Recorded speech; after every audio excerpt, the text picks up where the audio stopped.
Hello dear students, welcome to Dakshina classroom. Myself Surya Prakash Rangi. बच्चों, आज हम डिस्कस करेंगे नीट 13 का 07 DT 07 पेपर। पहले हम फिजिकल केमिस्ट्री का डिस्कशन करेंगे, उसके बाद ऑर्गेनिक और इनऑर्गेनिक का डिस्कशन होगा। तो देखते हैं फर्स्ट क्वेश्चन। गिवन आपको विच of the following is not correct. आपको आयनिक इक्विलिब्रियम से क्वेश्चन गिवन है और पूछा है कौन सा इनकरेक्ट होगा। Not correct means incorrect.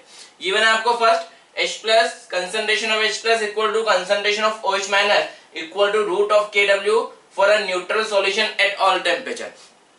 Yes, अगर हम बात करें वाटर की, तो जब वाटर डिसोशिएट होता है तो क्या होता है H+ प्लस OH- बनता है, राइट। तो जब वाटर, यहाँ पे हमने किसकी बात की है, न्यूट्रल सॉल्यूशन की एट ऑल टेम्परेचर। तो जब वाटर डिसोशिएट होता है तो H+ और OH- इक्वल नंबर में यहाँ पर प्रोड्यूस होते हैं। तो H+ और OH- का कंसंट्रेशन क्या होता है, यहाँ पर बराबर होता है। तो जितना H+ प्रोड्यूस होगा उतना ही OH- भी प्रोड्यूस होगा। न्यूट्रल सॉल्यूशन में दोनों का कंसंट्रेशन क्या होता है, बराबर होता है। तो हम क्या बोल सकते हैं, for neutral solution concentration of H+ equal to concentration of OH- होता है, राइट। अब हम क्या बात करें, रिलेशन क्या होता है, H+ इंटू OH- किसके बराबर होता है, Kw के बराबर, राइट। अगर ये दोनों बराबर हैं तो आप OH- की जगह भी H+ पुट कर सकते हैं, H+ की जगह भी OH- पुट कर सकते हैं। तो आप क्या बोल सकते हैं यहाँ पे, H+ स्क्वायर या फिर OH- स्क्वायर किसके बराबर होगा, Kw के बराबर, या फिर H+ एंड OH- का कंसंट्रेशन न्यूट्रल सॉल्यूशन में किसके बराबर होता है, रूट ऑफ Kw के बराबर, राइट। तो फर्स्ट स्टेटमेंट क्या होगा, यहाँ पर करेक्ट होगा।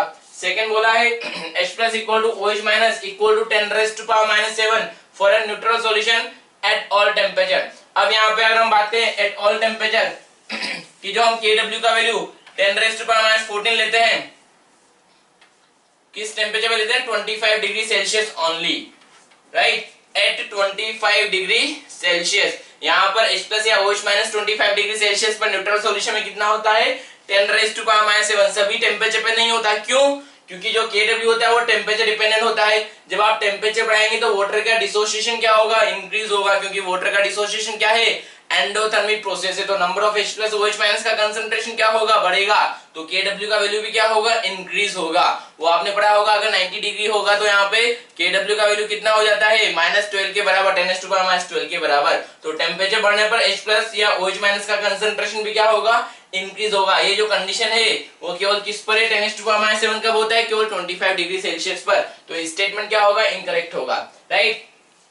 थर्ड बोला है H+ equal to H+ greater than 10 root Kw and OH- less than Kw for acidic solution. हम यहाँ पे 25 डिग्री सेल्सियस की बात कर रहे हैं, एट 25 डिग्री सेल्सियस, राइट। हम क्या बोल सकते हैं, अगर एसिडिक है तो H+ का, एसिडिक में H+ का कंसंट्रेशन क्या होगा, ग्रेटर देन 10⁻⁷, राइट। हो सकता है 10⁻3, 10⁻4। अगर 10⁻7 से ज्यादा कंसंट्रेशन है तो वो सॉल्यूशन कैसा होगा, एसिडिक। अगर H+ का कंसंट्रेशन 10⁻7 से ज्यादा है, आपको यहाँ पे पता होगा, अगर हमने पीएच ग्राफ की बात की 0 से 14, जो 7 होता है वो न्यूट्रल होता है, और 7 से कम होगा तो एसिडिक होगा, और 7 से ज्यादा होगा तो बेसिक होगा। 7 से कम होने का मींस क्या है, सॉल्यूशन में H+ का कंसंट्रेशन इंक्रीज होना, और 7 से ज्यादा होने का मींस क्या है, सॉल्यूशन में H+ का कंसंट्रेशन OH- के रिस्पेक्ट में कम होना, राइट। इस पॉइंट पे दोनों बराबर होते हैं। तो अगर एसिडिक सॉल्यूशन है तो H+ का कंसंट्रेशन क्या होगा, 25 डिग्री सेल्सियस पे बात करें, ठीक है। H+ का कंसंट्रेशन क्या होगा, 10⁻7 से ज्यादा। अगर ये 25 डिग्री सेल्सियस है तो इसको आप क्या ले सकते हैं, रूट ऑफ Kw भी ले सकते हैं ना। तो H+ का कंसंट्रेशन, क्योंकि H+ OH- यहाँ पर क्या होगा, अगर न्यूट्रल सॉल्यूशन है तो Kw का वैल्यू कितना होगा, 10 अगर यहाँ पे 25 डिग्री सेल्सियस है तो Kw का वैल्यू कितना होगा, 10⁻14। 10⁻14 का रूट कितना होगा, 10⁻7, 25 डिग्री सेल्सियस पे। सभी टेम्परेचर पे रिलेशन तो यही होगा, राइट। तो रूट ऑफ Kw का से अगर H+ का वैल्यू ज्यादा है यानी सॉल्यूशन क्या है, एसिडिक है, ठीक है। तो इन्होंने क्या बोला है, H+ अगर 10⁻7 से ज्यादा है एंड OH- 10⁻7 से कम है तो सॉल्यूशन क्या होगा, एसिडिक होगा, राइट। अब जो भी टेम्परेचर हो उसमें अगर H+ का कंसंट्रेशन रूट Kw से ज्यादा है तो सॉल्यूशन क्या होगा, एसिडिक। और अगर OH- का कंसंट्रेशन रूट Kw से कम है तो सॉल्यूशन क्या होगा, वहां पर एसिडिक होगा, राइट। तो स्टेटमेंट क्या होगा, करेक्ट। यही हम यहाँ पे क्या बोलते हैं, अगर H+ का कंसंट्रेशन 10⁻7 से कम है 25 डिग्री सेल्सियस पर, या फिर OH- का कंसंट्रेशन 10⁻7 से ज्यादा है, राइट। तो यहाँ पे हम क्या बोल देंगे, सॉल्यूशन कैसा हो जाएगा, यहाँ पे बेसिक हो जाएगा। तो ये अल्कलाइन सॉल्यूशन बोला है, तो स्टेटमेंट भी क्या होगा, करेक्ट होगा, राइट। नेक्स्ट क्वेश्चन नंबर 2 की बात करें। क्वेश्चन नंबर 2 में आपको गिवन है which of the following constant a set of amphiprotic species. अगर हम एम्फीप्रोटिक स्पीशीज की बात करें तो एम्फीप्रोटिक स्पीशीज क्या होती है, ऐसी स्पीशीज जो H+ का डोनेशन भी कर सकती हो और H+ को एक्सेप्ट भी कर सकती हो, यानी as a Bronsted acid and Bronsted base दोनों की तरह बिहेव कर सकती हो, उसे हम क्या बोलते हैं, एम्फीप्रोटिक स्पीशीज। तो इनमें से देख लें कि कौन कौन H+ का डोनेशन कर सकता है और H+ को एक्सेप्ट भी कर सकता है। तो यहाँ पर दोनों वहां पर एम्फीप्रोटिक होना चाहिए। तो H3O+ H+ का डोनेशन कर सकता है क्या, यस कर सकता है। अगर ये H+ दे देगा तो क्या बनाएगा, H2O बना लेगा। क्या ये H+ को एक्सेप्ट कर सकता है क्या, नहीं, H4O2+ स्टेबल नहीं होता है, तो ये एम्फीप्रोटिक स्पीशीज नहीं है। H2O की बात करें, क्या ये H+ का डोनेशन कर सकता है क्या, अगर H2O H+ का डोनेशन कर देगा तो क्या बचेगा, OH-। यस, वाटर H+ का डोनेशन करता है। क्या वाटर H+ को एक्सेप्ट कर सकता है क्या, यस। अगर वाटर H+ को एक्सेप्ट करेगा तो क्या बना लेगा, H3O+ बना लेगा, राइट। H2PO2-, यस, इसकी स्ट्रक्चर के बेसिस पे आप पता कर सकते हैं, यहाँ पे ये मोनोप्रोटिक एसिड होता है। अगर आप H3 ये गिवन है आपको H2PO2-, ठीक है। तो अगर हम H2PO2 की माइनस की बात करें तो इसका एसिड कौन होगा, H3PO2, राइट, यही मेन एसिड होगा। तो यहाँ पे ये जो होता है वो मोनोप्रोटिक एसिड होता है, ये केवल एक ही H+ का डोनेशन कर सकता है, राइट। बाकी हाइड्रोजन क्या होते हैं, यहाँ पे रिड्यूसिंग नेचर के होते हैं। एसिडिक हाइड्रोजन केवल इसमें ही एक ही होता है। तो इसने ऑलरेडी अपना H+ लूज कर चुका है, इस पे -1 चार्ज है, इसलिए इसका मींस क्या है, ये ऑलरेडी अपना एक H+ का लॉस कर चुका है। अब क्या है, फर्दर H+ दे सकता है क्या, नहीं, ये फर्दर H+ नहीं दे सकता, बट H+ का एक्सेप्ट कर सकता है। H+ ले सकता है बट H+ दे नहीं सकता। एम्फीप्रोटिक कौन होगा, जो दे भी सकता हो और ले भी सकता हो, तो ये एम्फीप्रोटिक स्पीशीज नहीं होगा, राइट। क्यों, क्योंकि ये अब फर्दर H+ का डोनेशन नहीं कर पाएगा। एक ही पोलर बॉन्ड था जो ब्रेक हो चुका है, अब ये फर्दर H+ नहीं दे पाएगा, तो ये एम्फीप्रोटिक स्पीशीज नहीं होगा। कैसे याद रखना है, जितना ऑक्सीजन है उससे एक कम H+ का डोनेशन। जो फॉस्फोरस एसिड है, जितना ऑक्सीफॉस्फोरस एसिड है उसमें ऑक्सीजन से एक कम H+ का डोनेशन हो जाएगा। वाटर H+ का डोनेशन कर सकता है क्या, यस। अगर H+ का डोनेशन कर देगा तो OH- बनेगा, H+ को एक्सेप्ट कर देगा तो क्या बनाएगा, H3O+ बना लेगा, राइट। HPO4-, क्या स्ट्रक्चर होगी यहाँ पर, HPO4-, P डबल मोनो, इसका मेन एसिड कौन होगा, H3PO4, राइट। तो ये स्ट्रक्चर इसका हो जाता है H3PO4 का। इसमें 3 पोलर OH बॉन्ड होते हैं, तो ये मैक्सिमम 3 H+ दे सकता है, जितना ऑक्सीजन है उससे एक कम H+, तो मैक्सिमम 3 H+ का डोनेशन यहाँ पर हो सकता है, राइट। तो अभी कितना H+ दे चुका है, ये 2- है, तो मीन 2 H+ दे चुका है। क्या एक और H+ का डोनेशन कर सकता है क्या, यस। अगर एक और H+ का डोनेशन कर देगा तो क्या बना लेगा, PO4 3-। क्या H+ को एक्सेप्ट कर सकता है क्या, यस, H2PO4-, राइट। तो H+ दे भी सकता है और H+ ले भी सकता है, तो ये एम्फीप्रोटिक स्पीशीज दोनों हो जाएगी। यहाँ पे बात करें HC2O4-, क्या H+ का डोनेशन कर सकता है क्या, यस कर सकता है। अगर करेगा तो क्या बनाएगा, ऑक्सैलेट आयन। क्या H+ को एक्सेप्ट कर सकता है क्या, यस, तो क्या बनाएगा, ऑक्सैलिक एसिड, राइट। तो ये एम्फीप्रोटिक होगा। क्या SO4-, H+ का डोनेशन कर सकता है क्या, H+ है ही नहीं तो कहां से डोनेशन करेगा, तो ये एम्फीप्रोटिक स्पीशीज नहीं होगा। तो आंसर क्या हो जाएगा आपका, थर्ड यहाँ पर आंसर रहेगा, ठीक है। नेक्स्ट क्वेश्चन नंबर 3 की बात करें। क्वेश्चन नंबर 3 आपको बोला गया है the pH of barium hydroxide solution is 13, the number of millimole of barium hydroxide present in 10 ml of solution would be। तो यहाँ पे आपको क्या पूछा है, the number of millimole of barium hydroxide. तो हम क्या करें, जब बेरियम हाइड्रोक्साइड डिसोशिएट होगा तो क्या बनाने वाला है, Ba2+ प्लस 2OH-, इसी OH- की वजह से आपको सॉल्यूशन का pH मिलने वाला है, ठीक है। अब बोला है pH of barium hydroxide solution 13। अगर आपको OH- का कंसंट्रेशन पता लग जाए तो क्या आप बेरियम हाइड्रोक्साइड का कंसंट्रेशन बता पाएंगे, यस, स्टोइचियोमेट्री के बेसिस पे आप कैलकुलेट कर पाएंगे।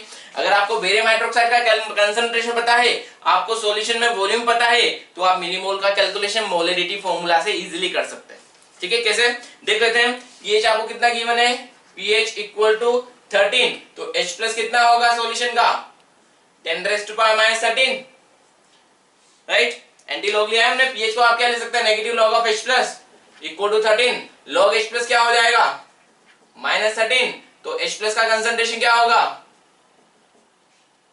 10⁻⁻13। इसका वापस से नेगेटिव लॉग लोगे तो 13 मिल जाएगा, राइट। अब H plus into OH minus के according, H plus into OH minus के अकॉर्डिंग आप क्या बोल सकते हैं, किसके बराबर होता है, KW के बराबर। आपको कुछ भी इंफॉर्मेशन गिवन नहीं है तो आप हमेशा KW कितना लेंगे 10⁻⁻14। अगर ये 10⁻⁻14 है, H प्लस यहाँ पे 10⁻⁻13 है, तो OH माइनस का कंसंट्रेशन कितना मिलेगा आपको यहाँ पर 10⁻⁻1 मोलर। OH माइनस का कंसंट्रेशन मिल गया, तो OH माइनस का कंसंट्रेशन कितना है 10⁻⁻1 मोलर। तो क्या बेरियम हाइड्रोक्साइड का कंसंट्रेशन बता सकते हैं क्या, यस बिल्कुल बता सकते हैं।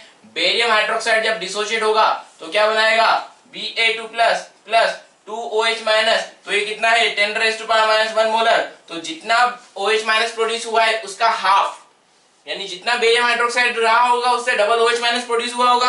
तो जितना OH माइनस है उसका हाफ क्या रहा होगा सॉल्यूशन में इनिशियली बेरियम हाइड्रोक्साइड। तो अगर ये 10⁻⁻1 मोलर है तो बेरियम हाइड्रोक्साइड कितना रहा होगा 10⁻⁻1/2। देख लीजिए इसके डिसोसिएशन से इतना ही बन रहा है, यस इसका डबल क्या बन गया OH माइनस। तो आपको बेरियम हाइड्रोक्साइड का क्या मिल गया कंसंट्रेशन मिल गया मोलरिटी। अब आपको पता है मोलरिटी क्या होता है मोल्स अपॉन वॉल्यूम। आपको क्या पूछा है मिलीमोल पूछा है, तो अगर आप वॉल्यूम ml में लेंगे तो ये क्या होगा मिलीमोल, राइट। तो आप यहाँ पे मोल मिलीमोल निकालने के लिए क्या करेंगे molarity into volume of solution in ml। Molarity कितना है 10⁻⁻1/2, यानी आप इसको क्या ले सकते हैं 1/20 इंटू वॉल्यूम कितना है 10, तो कितना 10 ml ही बोला है, यस। तो ये कितना बचेगा 1/2 मीन 0.5 मिलीमोल। तो सॉल्यूशन का आंसर कितना हो जाएगा 0.5 मिलीमोल। सेकंड आंसर आपका रहेगा, ठीक है। नेक्स्ट क्वेश्चन नंबर 4 पूछा गया है which solution is maximum pH. Maximum pH आपको बताना है, तो मैक्सिमम पीएच आप कैसे बता सकते हैं, या तो H प्लस के कंसंट्रेशन आपको पता हो या OH माइनस के कंसंट्रेशन आपको पता हो। चलिए मैं आपको पीएच निकाल के ही बताता हूं कि किस सॉल्यूशन का पीएच क्या होगा और कैसे पीएच निकालना है। हालांकि ये सारी चीजें आपको पता है। सो गिवन है which of which solution has a maximum pH. तो फर्स्ट गिवन है आपको 0.01 molar H2SO4, second 0.01 molar HCl, third 0.01 molar barium hydroxide and fourth 0.01 molar NaOH, right. तो अगर सॉल्यूशन में H प्लस का कंसंट्रेशन ज्यादा है तो सॉल्यूशन मोर एसिडिक होगा, OH माइनस का कंसंट्रेशन ज्यादा है तो सॉल्यूशन मोर बेसिक होगा। तो यहाँ पर अभी तो हम देख लें ये दोनों क्या है एसिड है, तो सॉल्यूशन कैसा होगा एसिडिक होगा। आपसे पूछा है मैक्सिमम पीएच, पीएच मैक्सिमम का मींस क्या है मोर बेसिक। जितना 14 की तरफ पीएच मूव करेगा बेसिसिटी क्या होती जाएगी बढ़ती जाएगी, तो वहां पे पीएच क्या होगा ज्यादा होगा। तो आपको बताना है कि सबसे ज्यादा बेसिक सॉल्यूशन कौन सा होगा। तो ये दोनों क्या बनाएंगे एसिड, ये दोनों क्या बनाएंगे बेसिक सॉल्यूशन। तो यहाँ से देखते ही खटाक आपके माइंड में आना चाहिए कि ये तो एसिडिक है तो ये तो पीएच क्या होगा 7 से कम, इन दोनों का पीएच क्या होगा 7 से ज्यादा। अब इन दोनों में भी किसका पीएच ज्यादा होगा वो आप कैसे बताएंगे कंसंट्रेशन ऑफ OH माइनस के बेसिस पर। जिसमें OH माइनस का कंसंट्रेशन ज्यादा होगा उसका पीएच क्या होगा ज्यादा होगा। तो यहाँ पर दोनों बेस का कंसंट्रेशन तो बराबर है बट मिलने वाले OH माइनस दोनों में इक्वल नहीं है। OH माइनस कहां पर ज्यादा मिल रहा है बेरियम हाइड्रोक्साइड में। तो बेरियम हाइड्रोक्साइड के OH माइनस के कंसंट्रेशन की बात करें, जितना बेरियम हाइड्रोक्साइड का कंसंट्रेशन है उससे डबल OH माइनस का कंसंट्रेशन होगा। यहाँ पर OH माइनस कितना होगा 0.01। तो आप चेक करके बता सकते हैं सबसे ज्यादा पीएच किसका होना चाहिए, यहाँ पर बेरियम हाइड्रोक्साइड का होना चाहिए। आप चाहे तो पीएच का कैलकुलेशन भी मैं आपको बताता हूँ। यहाँ पर पीएच देख लीजिए, जो यहाँ पर H प्लस का कंसंट्रेशन H2SO4 जब ब्रेक होगा तो कितने H प्लस प्रोड्यूस होंगे 2 times of H plus, right. तो यहाँ पे H प्लस का कंसंट्रेशन कितना होगा जितना एसिड का कंसंट्रेशन उसका डबल मींस 0.02। तो पीएच क्या होगा नेगेटिव लॉग ऑफ 0.02, या फिर आप क्या ले सकते हैं 2/100। 2/100 को क्या लिख देंगे 1/50। तो नेगेटिव लॉग ऑफ 1/50, 50 को ऊपर लाएंगे तो क्या हो जाएगा log 50। log 50 क्या होगा log 5 प्लस log 10। log 10 कितना 1, log 5 कितना 1.7। तो आंसर होगा इसका 1.7। इसका पीएच कितना होगा 1.7। इससे कितना H प्लस मिलेगा, एक ही H प्लस है तो जितना HCl का कंसंट्रेशन है उतना ही H प्लस। दोनों क्या है यहाँ पे स्ट्रॉन्ग एसिड और ये दोनों क्या है स्ट्रॉन्ग बेस। तो अगर आप इससे H प्लस की कंसंट्रेशन की बात करें कितना होगा 10⁻²। pH क्या होगा negative log of H plus यानी नेगेटिव लॉग ऑफ 10⁻², तो pH कितना होगा यहाँ पे 2। ठीक है। नेक्स्ट NaOH की बात करें OH माइनस कितना मिलेगा यहाँ से आपको 10⁻², तो pH कितना होगा सॉरी OH माइनस का कंसंट्रेशन 10⁻² है, तो POH कितना होगा negative log of 10⁻² means POH कितना हो जाएगा यहाँ पे 2, तो pH कितना होगा 14 - 2 मींस इसका POH कितना होगा 12। ठीक है। बेरियम हाइड्रोक्साइड के pH की बात करें तो बेरियम हाइड्रोक्साइड से OH माइनस कितना बनेगा, जितना बेरियम हाइड्रोक्साइड का कंसंट्रेशन उससे डबल मींस 0.02, तो POH कितना मिलेगा नेगेटिव लॉग ऑफ 0.02। 0.02 को आप क्या लिख सकते हैं 2/100 यानी 1/50, तो कितना होगा नेगेटिव लॉग ऑफ 1/50, तो कितना हो जाएगा ये log 50 कितना होगा 1.7, तो ये तो क्या मिला आपको POH। pH कितना होगा यहाँ पे 14 - 1.7 मींस कितना होगा ये 12.3 के बराबर, राइट। तो सबसे मैक्सिमम pH किसका होगा यहाँ पे थर्ड ऑप्शन का ही यहाँ पे मैक्सिमम pH होगा, राइट। नेक्स्ट क्वेश्चन नंबर 5 की बात करें, गिवन आपको HI is weak acid and BOH is a weak base, for which of the following salt the extent of hydrolysis is independent on the concentration of the salt of its aqueous solution। Yes आपको बताना है कि किसका solution का pH यहाँ पर extent of hydrolysis concentration independent होगा, right. ये बिल्कुल सिंपल क्वेश्चन है, जहां पे आपने अगर सॉल्ट हाइड्रोलिसिस पढ़ा है ठीक से तो वहां पे आपने फॉर्मूलाज देखे होंगे, वहां पर आप देख के बता सकते हैं किस सॉल्यूशन का हाइड्रोलिसिस कंसंट्रेशन इंडिपेंडेंट है। तो उसके लिए आपको क्या करना है, या तो डिग्री ऑफ हाइड्रोलिसिस निकाल लीजिए या पीएच का देख लीजिए। तो जहां पर पीएच के फॉर्मूले में कंसंट्रेशन नहीं है या जहां पर डिग्री ऑफ हाइड्रोलिसिस के फॉर्मूले में कंसंट्रेशन टर्म नहीं है, वही सॉल्यूशन क्या होगा कंसंट्रेशन इंडिपेंडेंट होगा, जिसका उसका हाइड्रोलिसिस कंसंट्रेशन इंडिपेंडेंट होगा। तो कौन से सॉल्यूशन का हाइड्रोलिसिस कंसंट्रेशन इंडिपेंडेंट होता है, weak acid plus weak base solution का। तो आप पहले देखें यहाँ पे कॉम्बिनेशन क्या क्या है, आपको बोला है HA वीक एसिड है, BOH वीक बेस है, तो ये NaA, तो ये किसका कॉम्बिनेशन है NaOH प्लस HA, तो NaOH क्या है स्ट्रॉन्ग बेस, ये वीक एसिड तो क्या है weak acid plus weak base का कॉम्बिनेशन है, राइट। ये बात करें ये किसका कॉम्बिनेशन है NaB, तो NaBA किसका कॉम्बिनेशन आपको दे दिया। ये तो कोई कॉम्बिनेशन बन भी नहीं सकता है क्योंकि ये कॉम्बिनेशन क्या है NaOH प्लस BOH, तो ये तो कोई कॉम्बिनेशन पॉसिबल ही नहीं है, राइट। यहाँ पे week base plus strong base मिलाकर आपको एक साथ दे दिए, तो ये कोई कॉम्बिनेशन पॉसिबल नहीं है। थर्ड आपको गिवन है BCl किसका कॉम्बिनेशन होगा BOH प्लस HCl का, तो ये क्या है week base plus strong acid का कॉम्बिनेशन है। HCl स्ट्रॉन्ग एसिड और BOH बोला गया है क्वेश्चन में क्या है वीक बेस, और ये BA किसका कॉम्बिनेशन होगा HA प्लस BOH यानी week acid plus weak base, right. अब डिग्री ऑफ हाइड्रोलिसिस की बात करें, H क्या होता है √KH/C, राइट। तो KH यहाँ पर ये कॉम्बिनेशन क्या है weak acid plus strong base, तो इसका कॉम्बिनेशन है। तो जब वीक एसिड का हाइड्रोलिसिस होता है तो वहां पे KH का रिलेशन क्या होता है KH = KW/KA होता है, राइट। वैसे भी आप देखें यहाँ पर कंसंट्रेशन टर्म आ रही है, तो कंसंट्रेशन टर्म आ रही है तो ये किस पर डिपेंड करेगा कंसंट्रेशन पर डिपेंड करेगा, राइट। थर्ड क्या है week base plus strong acid का कॉम्बिनेशन, इसका डिग्री ऑफ हाइड्रोलिसिस क्या होता है √KH/C। KH को आप क्या लिख सकते हैं KW/KB, राइट। तो यहाँ पे कंसंट्रेशन टर्म आ रही है तो ये किस पे डिपेंड करेगा कंसंट्रेशन पर डिपेंड करेगा। और थर्ड यहाँ पे बात करें इसका KH क्या होगा KH = √KW/KA/KB, राइट। या फिर ऐसे लिख लें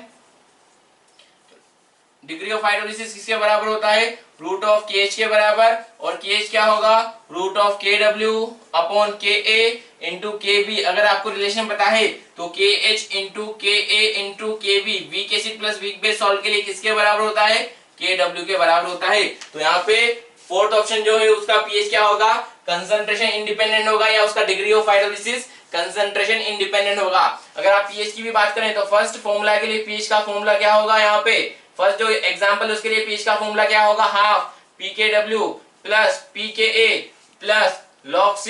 तो यहाँ पे इसका pH कंसंट्रेशन पर डिपेंड करेगा। अगर हम इसके लिए बात करें तो इसके लिए pH कितना होगा half pKw minus pKb minus of log C, तो यहाँ पे भी कंसंट्रेशन टर्म आ रहा है तो इसका पीएच कंसंट्रेशन डिपेंडेंट होगा।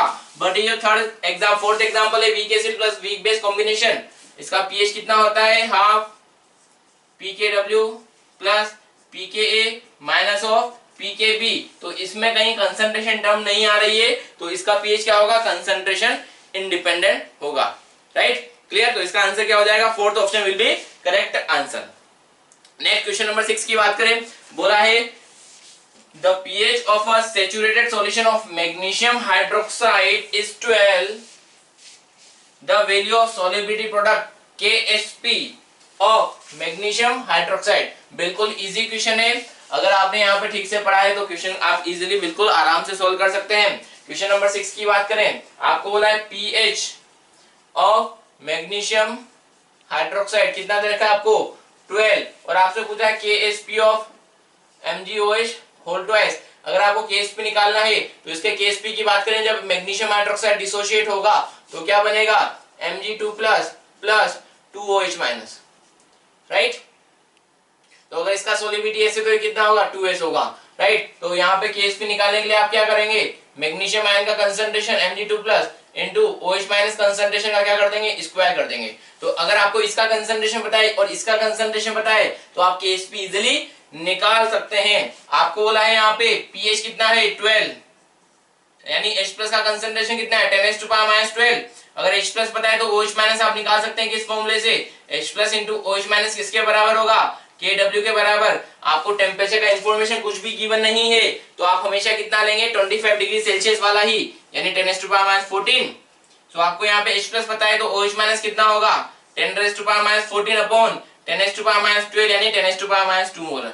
OH माइनस का कंसंट्रेशन आपको पता लगा। अब आपको OH माइनस का कंसंट्रेशन पता लग गया तो सॉल्यूशन में OH माइनस कितना है, जितना OH माइनस होगा उसका हाफ 1:2 का रेशियो है, तो यानी जितना OH माइनस है उसका हाफ क्या होगा Mg2 प्लस। तो Mg2 प्लस का कंसंट्रेशन कितना होगा, half of OH minus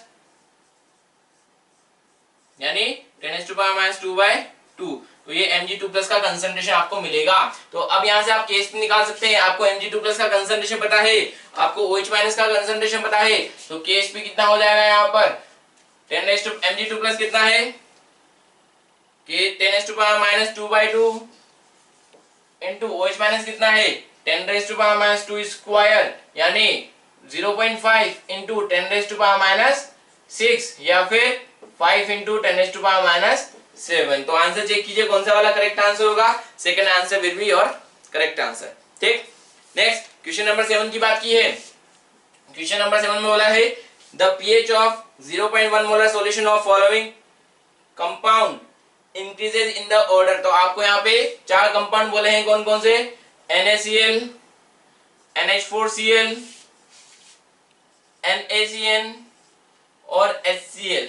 right, तो ये 4 सॉल्यूशन है, सबका कंसंट्रेशन क्या है, सिमिलर। अब देखिए यहाँ पे आपको कैलकुलेशन करने की जरूरत नहीं है, आप इजीली यहाँ पर कॉम्बिनेशन देखकर बता सकते हैं कि यहाँ पे पीएच क्या होगा, एसिडिक होगा, बेसिक होगा या न्यूट्रल होगा। ठीक है, तो यहाँ पे NaCl की बात करें, ये क्या है, strong acid plus strong base combination. तो strong acid plus strong base combination, अगर ये सॉल्ट गिवन है तो उसका पीएच कितना होता है, एग्जैक्टली 7।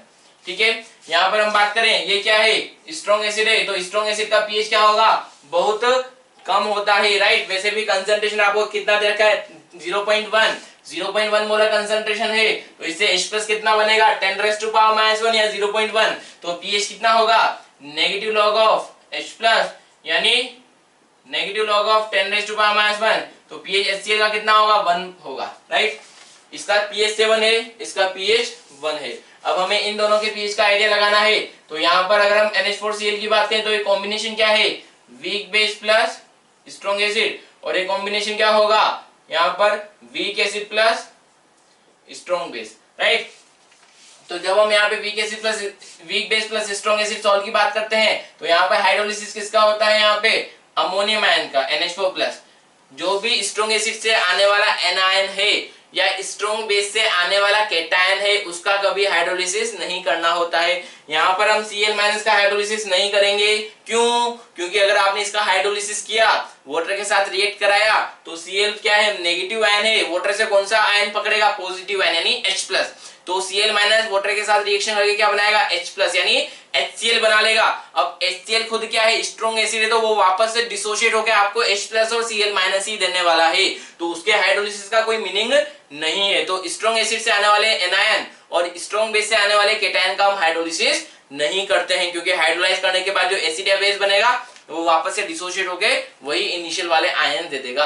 तो हाइड्रोलिसिस आप कब करते हैं जब स्टेबिलिटी गेन हो रही हो, यानी वीक एसिड आयन के हाइड्रोलिसिस से वीक एसिड या वीक बेस बन रहे हो, उनका डिसोसिएशन 100% नहीं होता है, वो मोर स्टेबल होता है। सो ये कॉम्बिनेशन क्या है weak acid plus strong base. अब इसमें आपको पीएच का आइडिया लगाने तो हम क्या करें, जो भी डोमिनेंट है उसके बेसिस पे यहाँ पे पीएच हम डिसाइड करते हैं। तो डोमिनेंट कौन है यहाँ पे स्ट्रॉन्ग एसिड, तो सॉल्यूशन क्या पीएच क्या होगा एसिडिक रेंज में रहेगा। तो यहाँ पे हम बात करें अमोनियम आयन का हाइड्रोलिसिस होगा तो क्या बनाएगा NH4 plus ammonium hydroxide plus H plus, तो यहाँ पे H प्लस प्रोड्यूस हो रहा है हाइड्रोलिसिस से, तो सॉल्यूशन क्या होगा एसिडिक, राइट। बट एसिडिक में कितना एसिडिक होगा, ये स्ट्रॉन्ग एसिड के रेस्पेक्ट में कम एसिडिक होगा, स्ट्रॉन्ग एसिड के रिस्पेक्ट में कम एसिडिक होगा। फिर भी आप पीएच निकालना चाहें तो पीएच कैसे निकाल सकते हैं, half pKw plus pKa minus of plus log C, right. तो इस सॉल्यूशन का जो पीएच है वो क्या होगा less than 7, but pH also greater than 1 होगा, 1 से बड़ा होगा बट 7 से छोटा होगा। सॉल्यूशन कैसा होगा ये एसिडिक होगा, राइट। सिमिलरली यहाँ पे week acid plus strong base की बात करें तो ये सॉल्यूशन कैसा होगा बेसिक होगा, जो डोमिनेंट है उसके अकॉर्डिंग बात करेंगे, राइट। तो पीएच क्या होगा ग्रेटर देन 7 रहने वाला है। तो यहाँ पर आपको इनके बेसिस पर देखना है कि यहाँ पे पीएच सबसे ज्यादा किसका है, ये 7 है, ये लेस देन 7 है बट ग्रेटर देन 1 है, ये ग्रेटर देन 7 है और ये 1 है, तो सबसे ज्यादा पीएच किसका होगा NaCN का सोडियम साइनाइड, ठीक है। देन पीएच किसका होगा NaCl, देन पीएच किसका होगा NH4Cl, देन पीएच सबसे कम किसका होगा HCl, राइट। तो आपके पास 4 ऑप्शन गिवन है, 4 ऑप्शन में से कौन सा वाला करेक्ट होगा, second option will be your correct answer, right. Next question number 8 की बात करें। क्वेश्चन नंबर 8 आपको गिवन है solubility product KSP of salt of type MX, MX2 and M3X at temperature T 4 into 10 to power minus 8, 3.2 into 10 to power minus 14 and 2.7 into 10 to power minus 15 respectively, then order of solubility of the salt at T temperature। बिल्कुल ही easy सवाल है और आराम से होने वाला है। आपको MX सॉल्ट की बात करें तो MX सॉल्ट डिसोशिएट होगा तो क्या बनाएगा M plus plus X minus, तो इसका सॉल्युबिलिटी अगर S है तो ये भी कितना होगा S into S, तो इसका KSP क्या होगा this into this means S square का वैल्यू कितना देखा है 4 into 10 to power minus 8, तो यहाँ पे फर्स्ट सोल का सॉल्युबिलिटी कितना मिलेगा रूट ले लेंगे तो 2 into 10 to power minus 4 molar, तो ये पहले सोल का सॉल्युबिलिटी मिला आपको, राइट। दूसरे सोल की बात करें MX2 जब डिसोशिएट होगा तो क्या बनाएगा M2 plus plus 2X minus, right. तो अगर यहाँ पे इसका सॉल्युबिलिटी S है तो ये कितना प्रोड्यूस होगा 1:1 रेशियो के अकॉर्डिंग S, और ये कितना 2S, तो इसका KSP कितना होगा S into 2S स्क्वायर, जो भी कोएफिशिएंट है पावर में डाल देते हैं तो कितना बनेगा 4S क्यूब। इसका KSP कितना गिवन है आपको 32 into 10 to power minus 15 लिख लेते हैं इसको, 32 into 10 to power minus 15, तो यहाँ पे 4 से 32 8 टाइम्स कैंसिल आउट हो जाएगा, 8 क्यूब कितना हो जाएगा 8 into S क्यूब कितना हो जाएगा 8 into 10 to power minus 15, cube root लें तो S कितना मिल जाएगा यहाँ पर 2 into 10 to power minus 5, right. तो ये सेकंड सॉल्युबिलिटी आपको मिल जाएगी। थर्ड आपको गिवन है MX3 जब डिसोशिएट होगा तो क्या बनेगा M3 plus plus 3X minus, तो इसका सॉल्युबिलिटी S है तो ये कितना होगा 3S, तो KSP कितना होगा यहाँ पर S into 3S क्यूब, तो कितना हो जाएगा 27S पावर 4, ये किसके बराबर होगा 27 into 10 to power minus 16, यहाँ पे डेसिमल को उठा के इधर डाल दिया तो 27 से 27 कैंसिल आउट हो जाएगा, यहाँ पे दोनों तरफ इसका पावर 1/4 ले लें तो S कितना हो जाएगा 10 to power minus 4, ठीक है। अब देख लीजिए कंपेयर कर लीजिए सही है क्या हमारा, तो आपको पूछा गया है कि यहाँ पे सॉल्युबिलिटी का ऑर्डर क्या होगा, तो सबसे बड़ी सॉल्युबिलिटी किसकी है -4 -5 -4, तो यहाँ पे सबसे ज्यादा सॉल्युबिलिटी किसकी है MX की, देन MX3 की, देन MX2 की, राइट। तो यहाँ पे पूछा गया है कौन सा करेक्ट ऑर्डर होगा, तो first MX then MX3 then MX2, तो यहाँ पे कौन सा मैच कर रहा है MX3 देन MX2, तो यहाँ पे कौन सा ऑप्शन मैच करेगा आपको, यहाँ पे third option fourth option match कर जाएगा, राइट। तो fourth will be your correct answer, ठीक है।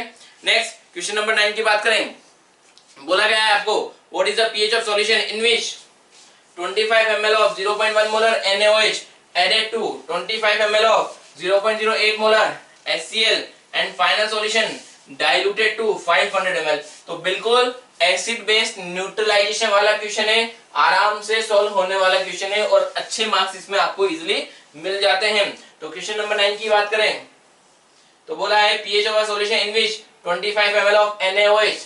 NaOH आपको गिवन है कितना 0.1 मोलर एंड वॉल्यूम कितना है 25 ml, राइट। HCl कितना गिवन है आपको 0.08 मोलर, वॉल्यूम कितना है 25 ml एंड फाइनल सॉल्यूशन, तो फाइनल वॉल्यूम कितना है, फाइनल वॉल्यूम 500 ml। तो फाइनल सॉल्यूशन कहां तक डाइल्यूट कर दिया है 500 ml तक, राइट। तो अब यहाँ पे एसिड बेस न्यूट्रलाइजेशन में आपको क्या करना है, जब आप एसिड बेस की रिएक्शन कराते हैं तो आपको पता होना चाहिए कि एसिड के कितने मोल या मिलीमोल है, बेस के कितने मोल या मिलीमोल है।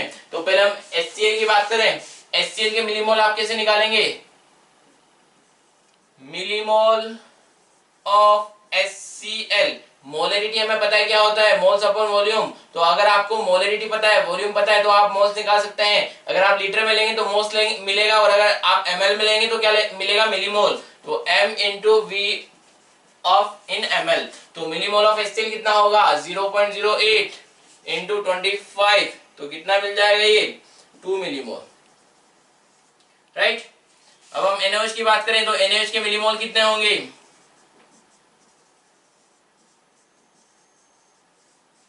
m इंटू वी के अकॉर्डिंग m कितना है यहाँ पे 0.1, v कितना है 25, तो कितना होगा 2.5 मिलीमोल। तो पहले तो आप देख लें यहाँ पे सॉल्यूशन में किसके मिलीमोल ज्यादा है, HCl के या NaOH के, NaOH के मिलीमोल ज्यादा है। तो HCl जब डिसोशिएट होगा तो कितना H+ प्रोड्यूस होगा, HCl जब डिसोशिएट होगा तो कितना H+, जितना HCl है उतना ही H+ प्रोड्यूस होगा। तो अगर ये 2 मिलीमोल है तो H+ भी कितना प्रोड्यूस होगा, ये 2 मिलीमोल, राइट। जब NaOH डिसोशिएट होगा तो कितना Na प्लस OH माइनस कितना प्रोड्यूस होगा, ये 2.5 मिलीमोल है तो OH माइनस भी कितना होगा 2.5 मिलीमोल, ठीक है। Na प्लस कितना प्रोड्यूस हो रहा है, Cl माइनस कितना प्रोड्यूस हो रहा है, उससे कोई फर्क नहीं पड़ा है, बिकॉज न्यूट्रलाइजेशन इन दोनों पे ही डिपेंड करेगा और सॉल्यूशन का pH भी इन दोनों पर ही डिपेंड करेगा। तो अब दोनों में से ज्यादा कौन है, OH माइनस, तो final OH minus in solution, final millimole of OH minus in final solution, या फिर बोल दें remaining millimole of OH minus कितना होगा 2.5 में से कितना कम हो जाएगा 2, तो कितना बचेगा 0.5 millimole, right. Concentration of OH minus देख लें क्या होगा, millimole of OH minus upon volume in ml, तो मिलीमोल कितना है 0.5, वॉल्यूम इन ml कितना हो जाएगा 500 ml, तो 500 ml से डिवाइड कर दे तो कितना हो जाएगा ये 1/1000 यानी 10⁻⁻3। तो OH माइनस आपको कितना मिला 10⁻⁻3, तो POH कितना हो जाएगा negative log of OH minus means negative log of 10⁻⁻3, तो यानी POH कितना होगा 3। अगर POH 3 है तो pH कितना होगा 14-3 मींस 11 यहाँ पर pH होगा, राइट। तो आपका आंसर क्या करेक्ट हो जाएगा, second answer will be your correct answer, ठीक है। नेक्स्ट क्वेश्चन नंबर 10 की बात करें, क्वेश्चन नंबर 10 आपको गिवन है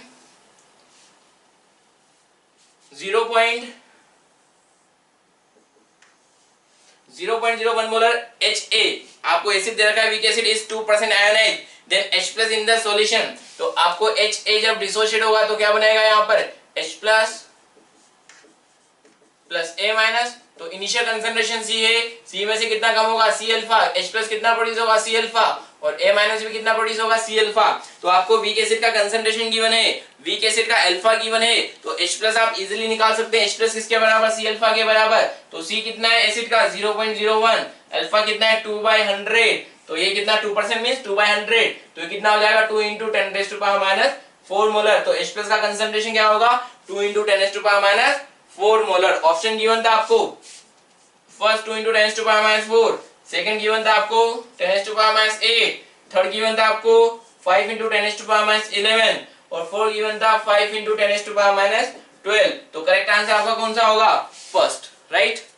नेक्स्ट क्वेश्चन नंबर 11 आपको गिवन है at 25 degree Celsius dissociation constant of weak acid HA and base BOH in aqua solution are same. तो आपको बोला है डिसोसिएशन कांस्टेंट Ka और Kb, वीक एसिड का Ka और वीक बेस का Kb, Ha का Ka और BOH का Kb क्या है, आपस में बराबर है।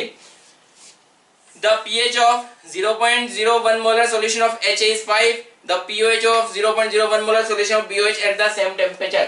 तो आपको बोला है pH of 0.01 molar HA आपको दे रखा है 5 और आपको इसी कंसंट्रेशन वाले वीक बेस का pH पूछा है। तो उसके लिए अभी हम क्या करें, यहाँ पे पहले अगर आपको Kb पता है तो वीक बेस का आप क्या निकाल सकते हैं, pH निकाल सकते हैं। तो पहले हम यहाँ पे बात करें वीक एसिड के लिए, आप क्या बोलते हैं, pH कितना होता है, half pKa minus of log C। तो pH कितना होगा यहाँ पे 5 गिवन आपको, हाफ pKa कितना है वही आपको बताना है, माइनस log C।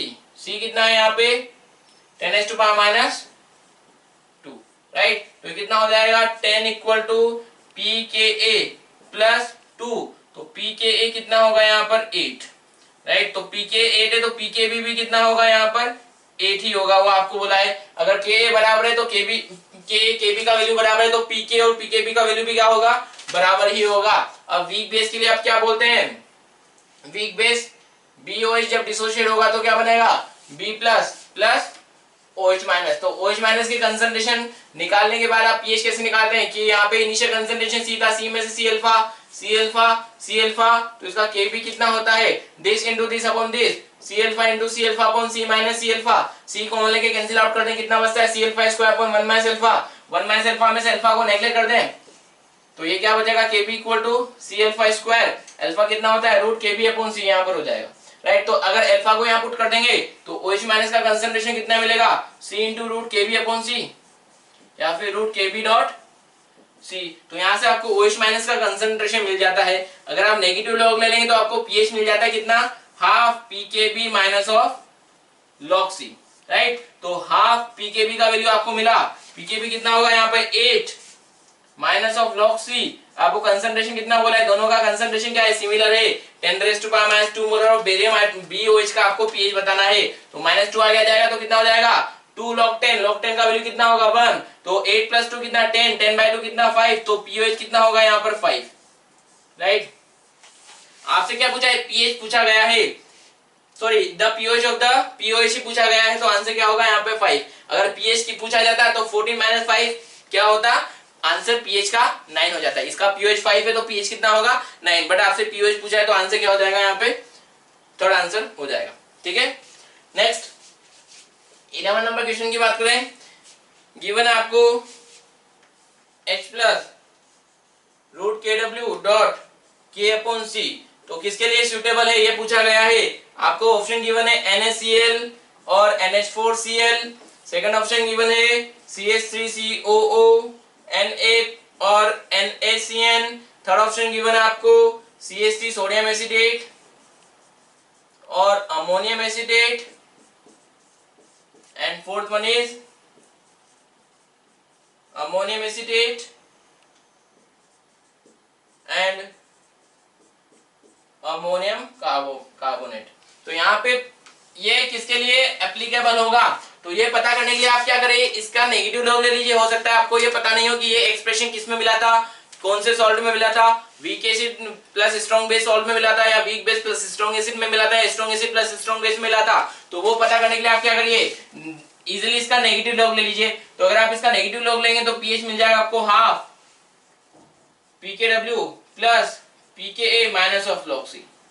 अब ये फॉर्मूला तो डेफिनेटली आपको पता होगा किसके लिए है, ये फॉर्मूला किसके लिए होता है, weak acid plus strong base salt के लिए। तो यहाँ पे week acid plus strong base salt आपको जहां पे भी कॉम्बिनेशन गिवन है वो वाला आंसर आपका हो जाएगा। तो ये क्या है, strong acid plus strong base, तो ये कॉम्बिनेशन नहीं होगा। ये वाला कौन सा है, सोडियम हाइड्रोक्साइड और एसिटिक एसिड, तो ये week acid plus week strong base है।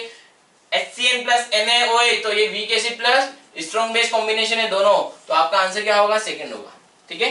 बाकी कॉम्बिनेशन आप चाहें तो देख लीजिए, ये कॉम्बिनेशन किसका है, acetic acid weak acid plus NaOH strong base, और ये कॉम्बिनेशन किसका है, ammonium hydroxide week base plus H2SO4 strong acid, right. तो ये आंसर नहीं होगा।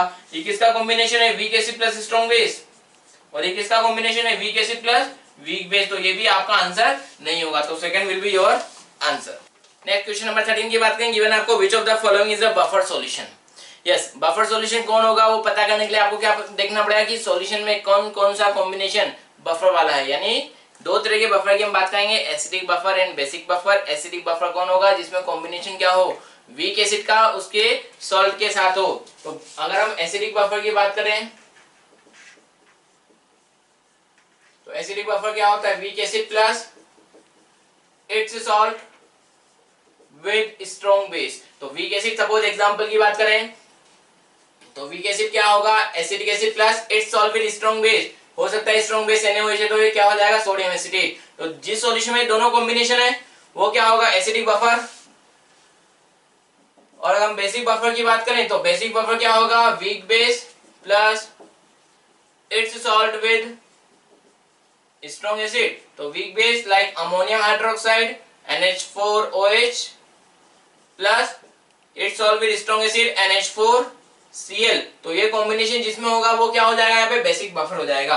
तो एक एक एग्जांपल की हम बात करते हैं। फर्स्ट गिवन है आपको 500 ml 0.1 मोलर नॉर्मल बोला है acetic acid plus 500 ml 0.1 normal NaOH, right. तो यहाँ पे इनका वैलेंसी फैक्टर क्या है, 1 ही है। यानी जो H+ मिल रहा है एसिड से वही वैलेंसी फैक्टर होता है, जो OH- मिल रहा है वही वैलेंसी फैक्टर होता है। तो अगर आप यहाँ पे मोलरिटी बात करें तो मोलरिटी क्या होगा, 0.1 मोलर। इसका भी मोलरिटी क्या होगा, 0.1 मोलर। ठीक है, तो अब आप देख लीजिए सॉल्यूशन में कॉम्बिनेशन क्या है। ये कितना है, M इंटू वी के अकॉर्डिंग हम बात करें तो कितना मिलीमोल होगा, ये 50 millimole. 50 millimole of acetic acid CH3COH। ये एसिड बेस कॉम्बिनेशन है तो क्या दोनों रिएक्ट कर सकते हैं क्या, यस रिएक्ट कर सकते हैं। अगर रिएक्ट करेंगे तो क्या बनाएगा, सोडियम एसिटेट प्लस H2O। तो ये कितना है, M इंटू वी के अकॉर्डिंग 50 मिलीमोल और ये कितना है, M इंटू वी के अकॉर्डिंग 50 मिलीमोल। तो 1:1 के रेशियो में है क्या, यस। ये दोनों खत्म हो जाएंगे, ये 0 बचेगा, ये 0 हो जाएगा। तो यहाँ पे कितना बनेगा, 50 मिलीमोल ऑफ सोडियम एसिटेट और 50 मिलीमोल ऑफ वाटर। अब सॉल्यूशन में क्या प्रेजेंट है, केवल सॉल्ट प्रेजेंट है। तो यहाँ पे आप क्या लगाएंगे, सॉल्ट हाइड्रोलिसिस वाला कॉन्सेप्ट लगाने वाले हैं। तो सॉल्यूशन में अगर केवल सॉल्ट प्रेजेंट होता है तो हम क्या लगाते हैं, सॉल्ट हाइड्रोलिसिस वाला कॉन्सेप्ट लगाते हैं। तो फर्स्ट ऑप्शन आपका नहीं होगा। सेकंड बोला है क्या, एसिटिक एसिड गिवन है और NaHCl का कॉम्बिनेशन गिवन है, राइट। एसिटिक एसिड कितना है, 0.1 नॉर्मल और 500 ml। और ये कितना गिवन है, 0.1 नॉर्मल 500 ml। ये क्या कॉम्बिनेशन है, weak acid plus strong base. तो ये क्या, sorry week acid plus strong acid. तो ये क्या है, बफर होगा नहीं, वीक, ये तो एसिड एसिड कॉम्बिनेशन है तो ये बफर नहीं होगा। थर्ड एग्जांपल की बात करें, थर्ड ऑप्शन गिवन है आपको कितना, acidic acid plus NaOH react करेगा तो क्या बनाएगा, ये sodium acetate CH3COONA plus H2O, right. तो एसिटिक एसिड कितना है, 500 ml 0.1 normal 500 ml and 0.1 normal means 0.1 molar ही हो जाएगा। NaOH कितना है, 500 ml 0.2 मोलर। तो यहाँ पे अगर मिलीमोल की बात करूं तो एसिटिक एसिड का कितना मिलीमोल है, 50 मिलीमोल। इसका कितना मिलीमोल है, 100 मिलीमोल। तो जब ये रिएक्ट करेंगे तो एसिटिक एसिड क्या होगा, लिमिटिंग होगा और ये क्या होगा, एक्सेस होगा। तो एसिटिक एसिड हो जाएगा 0, ये कितना बचेगा 50 मिलीमोल और ये कितना प्रोड्यूस होगा 50 मिलीमोल। तो यहाँ पर सॉल्यूशन में कॉम्बिनेशन क्या है, सॉल्ट प्लस स्ट्रॉन्ग बेस। क्या ये बफर होगा क्या, नहीं, ये बफर नहीं होगा, राइट। अब बचता है फोर्थ ऑप्शन, तो मे भी वही आंसर हो, फिर भी चेक कर लेते हैं। फोर्थ ऑप्शन आपको गिवन है यहाँ पर क्या है, acetic acid combination plus NaOH। तो रिएक्ट करके क्या बनाएगा, sodium acetate CH3COONA plus H2O। तो एसिटिक एसिड कितना है, 500 0.2 नॉर्मल। तो जो नॉर्मलिटी है वही मोलरिटी होगी, बिकॉज एसिटिक एसिड से कितना H+ बनता है, 1 ही बनता है। तो यहाँ पे हो सकता है आपको एक रिलेशन पता हो, नॉर्मलिटी क्या होता है, मोलरिटी इनटू वैलेंसी फैक्टर। तो वैलेंसी फैक्टर यहाँ पे क्या होगा, एसिड से जितना H+ मिल रहा है वो एसिड का वैलेंसी फैक्टर होगा, बेस से जितना OH- मिलता है वो बेस का वैलेंसी फैक्टर होता है। तो यहाँ पे एक ही H+ मिलता है तो इसका वैलेंसी फैक्टर 1 है, तो मींस नॉर्मलिटी और मोलरिटी क्या है, बराबर। तो 500 ml 0.2 मोलर, तो ये कितना होगा, 100 मिलीमोल। NaOH गिवन है आपको 500 ml, 0.1 नॉर्मल, तो ये कितना होगा, ये 50 मिलीमोल, राइट। तो NaOH क्या है यहाँ पे लिमिटिंग, तो ये हो जाएगा 0, ये कितना बचेगा 50 मिलीमोल, और ये कितना प्रोड्यूस होगा 1:1 रेशियो के अकॉर्डिंग 50 मिलीमोल। तो सॉल्यूशन में कॉम्बिनेशन क्या है, weak acid plus its salt with strong base, तो ये क्या होगा यहाँ पे बफर सॉल्यूशन बना रहा होगा, एसिडिक बफर बना रहा होगा। तो आपका आंसर क्या हो जाएगा यहाँ पे, फोर्थ आंसर आपका करेक्ट आंसर होगा, ठीक है। नेक्स्ट क्वेश्चन नंबर 14 की बात करें। क्वेश्चन नंबर 14 आपको गिवन है an aqua solution at room temperature is 0.1 molar with respect to ammonium chloride. तो आपको अमोनियम क्लोराइड गिवन है NH4Cl कितना 0.1 मोलर, ठीक है, and 0.01 molar with respect to ammonium hydroxide कितना है 0.01 मोलर। आपको गिवन है pKb ऑफ NH4OH कितना 5, राइट। तो पूछा है the pH of solution. Yes, देखिए अब कॉम्बिनेशन क्या है यहाँ पर, week base plus its salt with strong acid, week base plus its salt with strong acid, तो ये क्या बनाएगा, बफर बना रहा होगा। कौन सा बफर, बेसिक बफर, राइट। तो बेसिक बफर का POH क्या होगा formula, pKb plus log conjugate acid upon weak base. तो यहाँ पे कॉन्जुगेट एसिड कौन होगा, अमोनियम आयन, तो POH कितना होगा pKb plus log conjugate acid कौन होगा यहाँ पे, ammonium ion upon weak base कौन होगा, अमोनियम हाइड्रोक्साइड, राइट। तो POH कितना हो जाएगा, pKb कितना है 5 प्लस लॉग अमोनियम आयन का कंसंट्रेशन कितना है, जो NH4Cl से मिल रहा है वो अमोनियम आयन की हम बात करते हैं, ये कितना है 0.1, और वीक बेस का कंसंट्रेशन कितना 0.01, तो ये कितना बनेगा 10। तो लॉग 10 का वैल्यू का कितना हो जाएगा 1, तो POH कितना मिलेगा 5। आपसे क्या पूछा गया है यहाँ पे, लॉग 10 का वैल्यू 1, तो 5 प्लस 1 कितना होगा 6। आपसे क्या पूछा गया है यहाँ पे pH क्या होगा 14 माइनस POH यानी 6, तो pH कितना होगा इसका 8 हो जाएगा। यस, आपको ये बताया था कि कॉम्बिनेशन क्या है यहाँ पे, week base plus salt with strong acid, तो ये बेसिक बफर था। इसका POH कितना मिलेगा, एक फॉर्मूले में POH होता है, ये बिल्कुल ध्यान रखें यहाँ पर। तो POH 6 है, तो pH कितना हो जाएगा इसका 8 हो जाएगा, राइट। तो ऑप्शन कौन सा वाला सही होगा आपका, फोर्थ ऑप्शन सही होगा।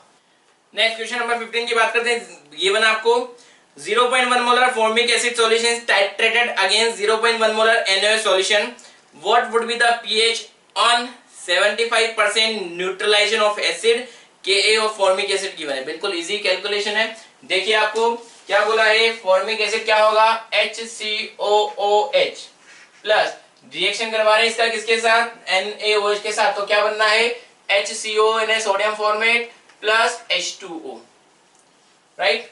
कितना बोला है 0.1 molar formic acid initial given था, और यहाँ पे NaOH कितना है 0.1 मोलर, राइट। अब क्या बोला है कि इसका 75% न्यूट्रलाइजेशन कर दीजिए, यानी इसके अंदर NaOH कितना मिला है, इतना NaOH मिला दें कि 75% फॉर्मिक एसिड खत्म हो जाए, राइट। तो इनिशियली 0.1 प्रेजेंट है, तो 0.1 का 75 टाइम्स अगर आप NaOH मिलाएंगे तो वहां पर फॉर्मिक एसिड 0.1 का 75% खत्म हो चुका होगा। तो यहाँ पे NaOH कितना है 0.1, तो ये भी कितना है 0.1। तो जब आप NaOH मिलाएंगे तो ये क्या हो रहा होगा, न्यूट्रलाइज हो रहा होगा। तो कितना न्यूट्रलाइज करना है 0.1 का 75%, ठीक है। तो यानी आपने NaOH कितना मिलाया होगा 0.1 का 75% मिलाएंगे तभी तो ये 75% न्यूट्रलाइज होगा, ये हो जाएगा 0। आपने उतना ही NaOH मिलाया है जितना ये इसको 75% न्यूट्रलाइज कर दे, तो रिमेनिंग अमाउंट ऑफ NaOH क्या होगा 0, ठीक है। इधर कितना रिमेनिंग अमाउंट क्या होगा 0.1 माइनस 0.075, ठीक है। तो कितना अमाउंट बचेगा 0.025, रिमेनिंग अमाउंट ये होगा। अगर ये 0.075 खत्म हो रहा है तो यहाँ कितना प्रोड्यूस होगा 0.075। अब सॉल्यूशन में क्या प्रेजेंट है, फॉर्मिक एसिड है क्या, यस प्रेजेंट है। सोडियम फॉर्मेट है क्या, यस प्रेजेंट है। तो ये कॉम्बिनेशन क्या होगा, week acid plus its salt with strong base तो ये क्या हो गया, एसिडिक बफर हुआ। एसिडिक बफर का पीएच आप कैसे निकालते हैं, pKa plus log conjugate base upon weak acid. तो इस कॉम्बिनेशन के अकॉर्डिंग कॉन्जुगेट बेस कौन होगा, pKa plus log conjugate base कौन होने वाला है SCOO minus upon conjugate weak acid कौन होगा SCOH, right.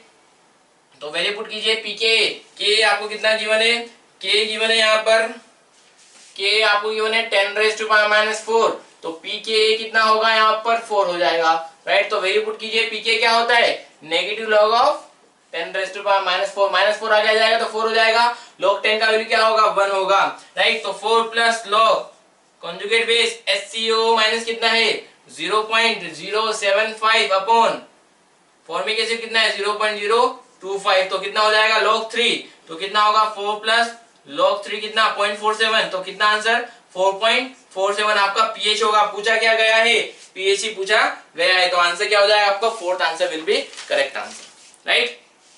Next question number 16 की बात करें। क्वेश्चन नंबर 16 आपको बोला है The solubility of the electrolyte MX3 is 10⁻³ मोल पर लीटर, hence its solubility, बिल्कुल इजी क्वेश्चन है। तो MX3 आपको बोला है डिसोशिएट होगा तो क्या बनाएगा N3++ 3x माइनस, तो इसका सॉल्युबिलिटी अगर S है तो ये कितना प्रोड्यूस होगा S and 3s, KSP कितना होगा यहाँ पर S into 3s³ यानी 27s⁴, ठीक है। तो आपको सॉल्युबिलिटी गिवन है, फॉर्मूला में पुट करें 27 इंटू S कितना है 10⁻³ पावर 4, तो कितना होगा 27 इंटू 10⁻12, तो ये आपको मिल जाएगा KSP of this solution, right, this formula, right. तो इसका KSP कितना होगा 27 इंटू 10⁻12। नेक्स्ट क्वेश्चन नंबर 17 आपको गिवन है, लिखा गया है the ratio of volume of acetic acid 0.1 molar to sodium acetate 0.1 molar required to prepare a buffer solution of pH 5.74 is, तो आपको बताना है इनके वॉल्यूम का रेशियो क्या हो कि सॉल्यूशन का pH कितना हो जाए 5.74 हो जाए। तो आपको बफर सॉल्यूशन बनाना है, एसिटिक एसिड कितना है 0.1 मोलर और इसका वॉल्यूम हम ले लेते हैं V1, एंड सोडियम एसिटेट ये भी कितना है 0.1 मोलर, इसका वॉल्यूम हम ले लेते हैं V2, राइट।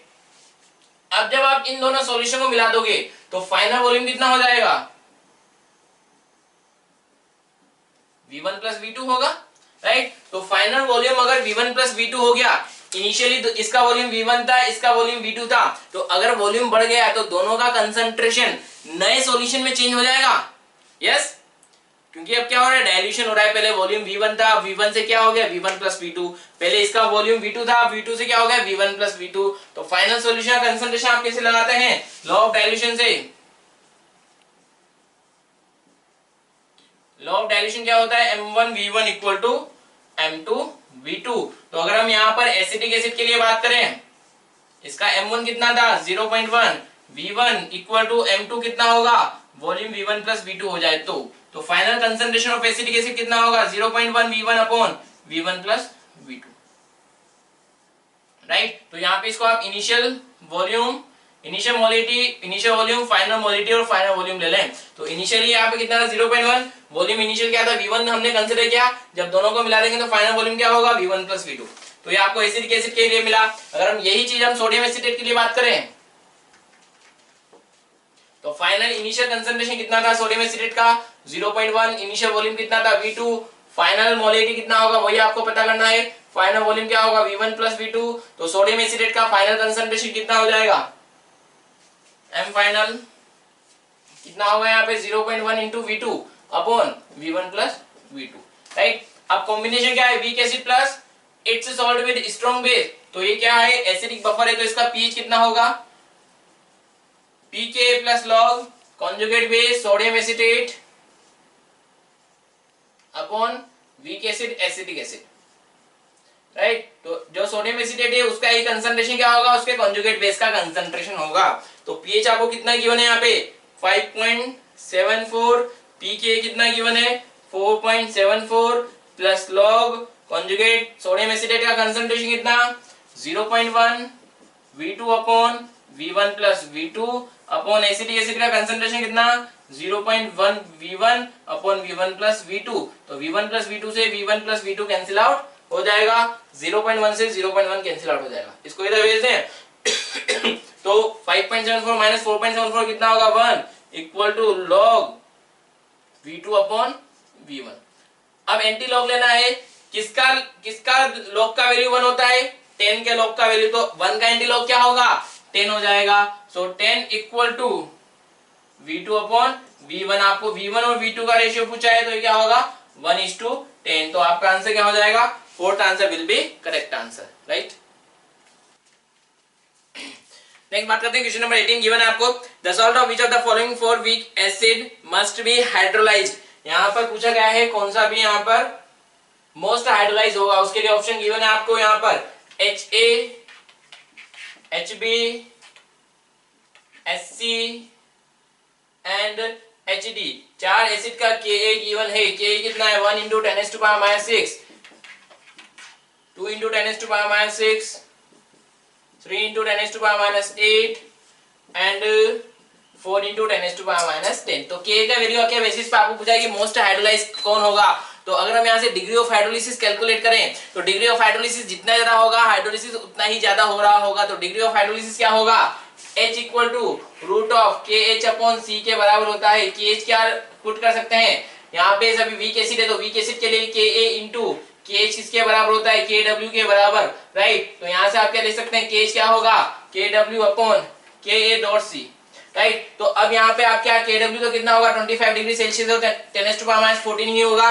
कंसंट्रेशन के बारे में कोई इंफॉर्मेशन गिवन नहीं है, तो आप सिमिलर कंसंट्रेशन मानते हुए Ka के बेसिस पे यहाँ पे कैलकुलेशन कर सकते हैं। तो जिसके Ka का वैल्यू मिनिमम होगा उसका डिग्री ऑफ हाइड्रोलिसिस क्या मैक्सिमम होगा। तो Ka का वैल्यू मिनिमम किसके लिए, फोर्थ के लिए, तो फोर्थ का डिग्री ऑफ हाइड्रोलिसिस क्या होगा मैक्सिमम होगा, हाइड्रोलिसिस क्या होगा उसका सबसे ज्यादा रहने वाला है, राइट। नेक्स्ट 19 पूछा गया है आपको, विच of the following undergo anionic hydrolysis. बिल्कुल ही इजी क्वेश्चन है, आपको तीन ऑप्शन गिवन है, sodium phosphate, NaCl, NH4Cl and FeSO4। तो किसका यहाँ पे हाइड्रोलिसिस सबसे ज्यादा, यहाँ पर एनायनिक हाइड्रोलिसिस किसका होगा। तो आपको बताया है स्ट्रॉन्ग एसिड से आने वाले एनायन और स्ट्रॉन्ग बेस से आने वाले कैटायन का हाइड्रोलिसिस नहीं होता है।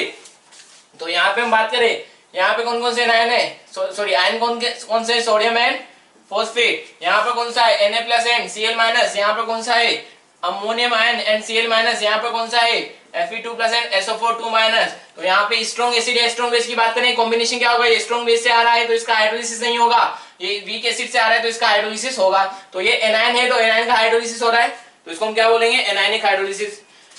Na+ स्ट्रॉन्ग बेस से आया है, Cl- स्ट्रॉन्ग एसिड से आया है, तो दोनों का हाइड्रोलिसिस यहाँ पर होने वाला नहीं है। यहाँ पर Cl- स्ट्रॉन्ग एसिड से आया है, इसका हाइड्रोलिसिस नहीं होगा। अमोनियम आयन वीक बेस से आया है तो ये क्या होगा कैटायनिक हाइड्रोलिसिस, राइट। और Fe2+ ये वीक बेस से आया है और SO4 2- स्ट्रॉन्ग एसिड से आया है, तो यहाँ पे क्या होगा, ये भी क्या होगा कैटायनिक हाइड्रोलिसिस। आपको क्या पूछा है एनायनिक हाइड्रोलिसिस, तो करेक्ट ऑप्शन क्या होगा फर्स्ट हो जाएगा। नेक्स्ट क्वेश्चन नंबर 20 की बात करें, गिवन आपको the equilibrium constant for a reaction given है N2 + O2 से 2NO बन रहा है, कि आपको गिवन है 4 × 10⁻⁴ at 2000 kelvin. In presence of catalyst, the equilibrium is attained 10 times faster. The equilibrium constant in presence of catalyst. Yes, देखिए बिल्कुल ही इजी क्वेश्चन है और आपको घुमाया जा रहा है कि अगर कैटलिस्ट की प्रेजेंस में रेट 10 टाइम्स हो गया तो इक्विलिब्रियम कांस्टेंट क्या होगा।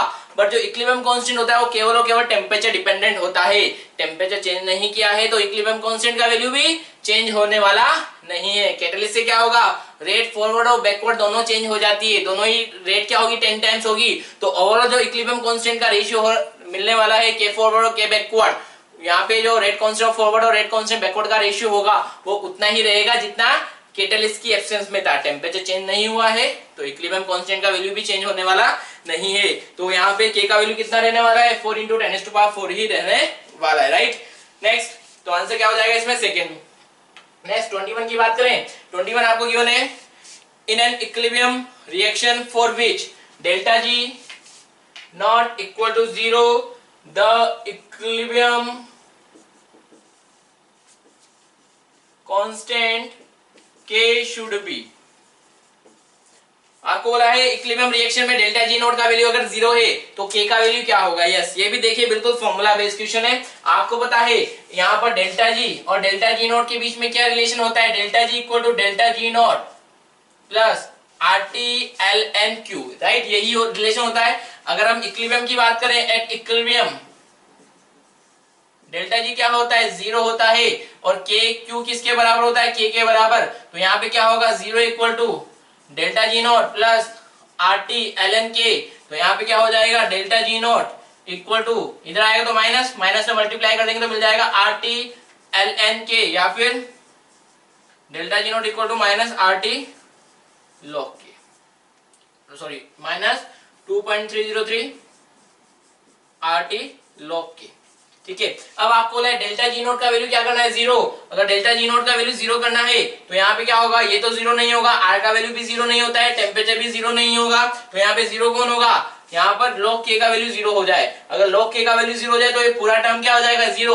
log k का वैल्यू जीरो कब हो सकता है, व्हेन k इक्वल टू 1। अगर k का वैल्यू 1 हो गया तो log 1 क्या होता है, जीरो, तो डेल्टा जी नोट क्या हो जाएगा, जीरो। तो इन्होंने पूछा है यहाँ पर डेल्टा जी नोट अगर जीरो है तो वो कब होगा, जब k का वैल्यू क्या होगा, 1 हो जाएगा। तो आंसर क्या होगा इसमें, second option will be your answer, right.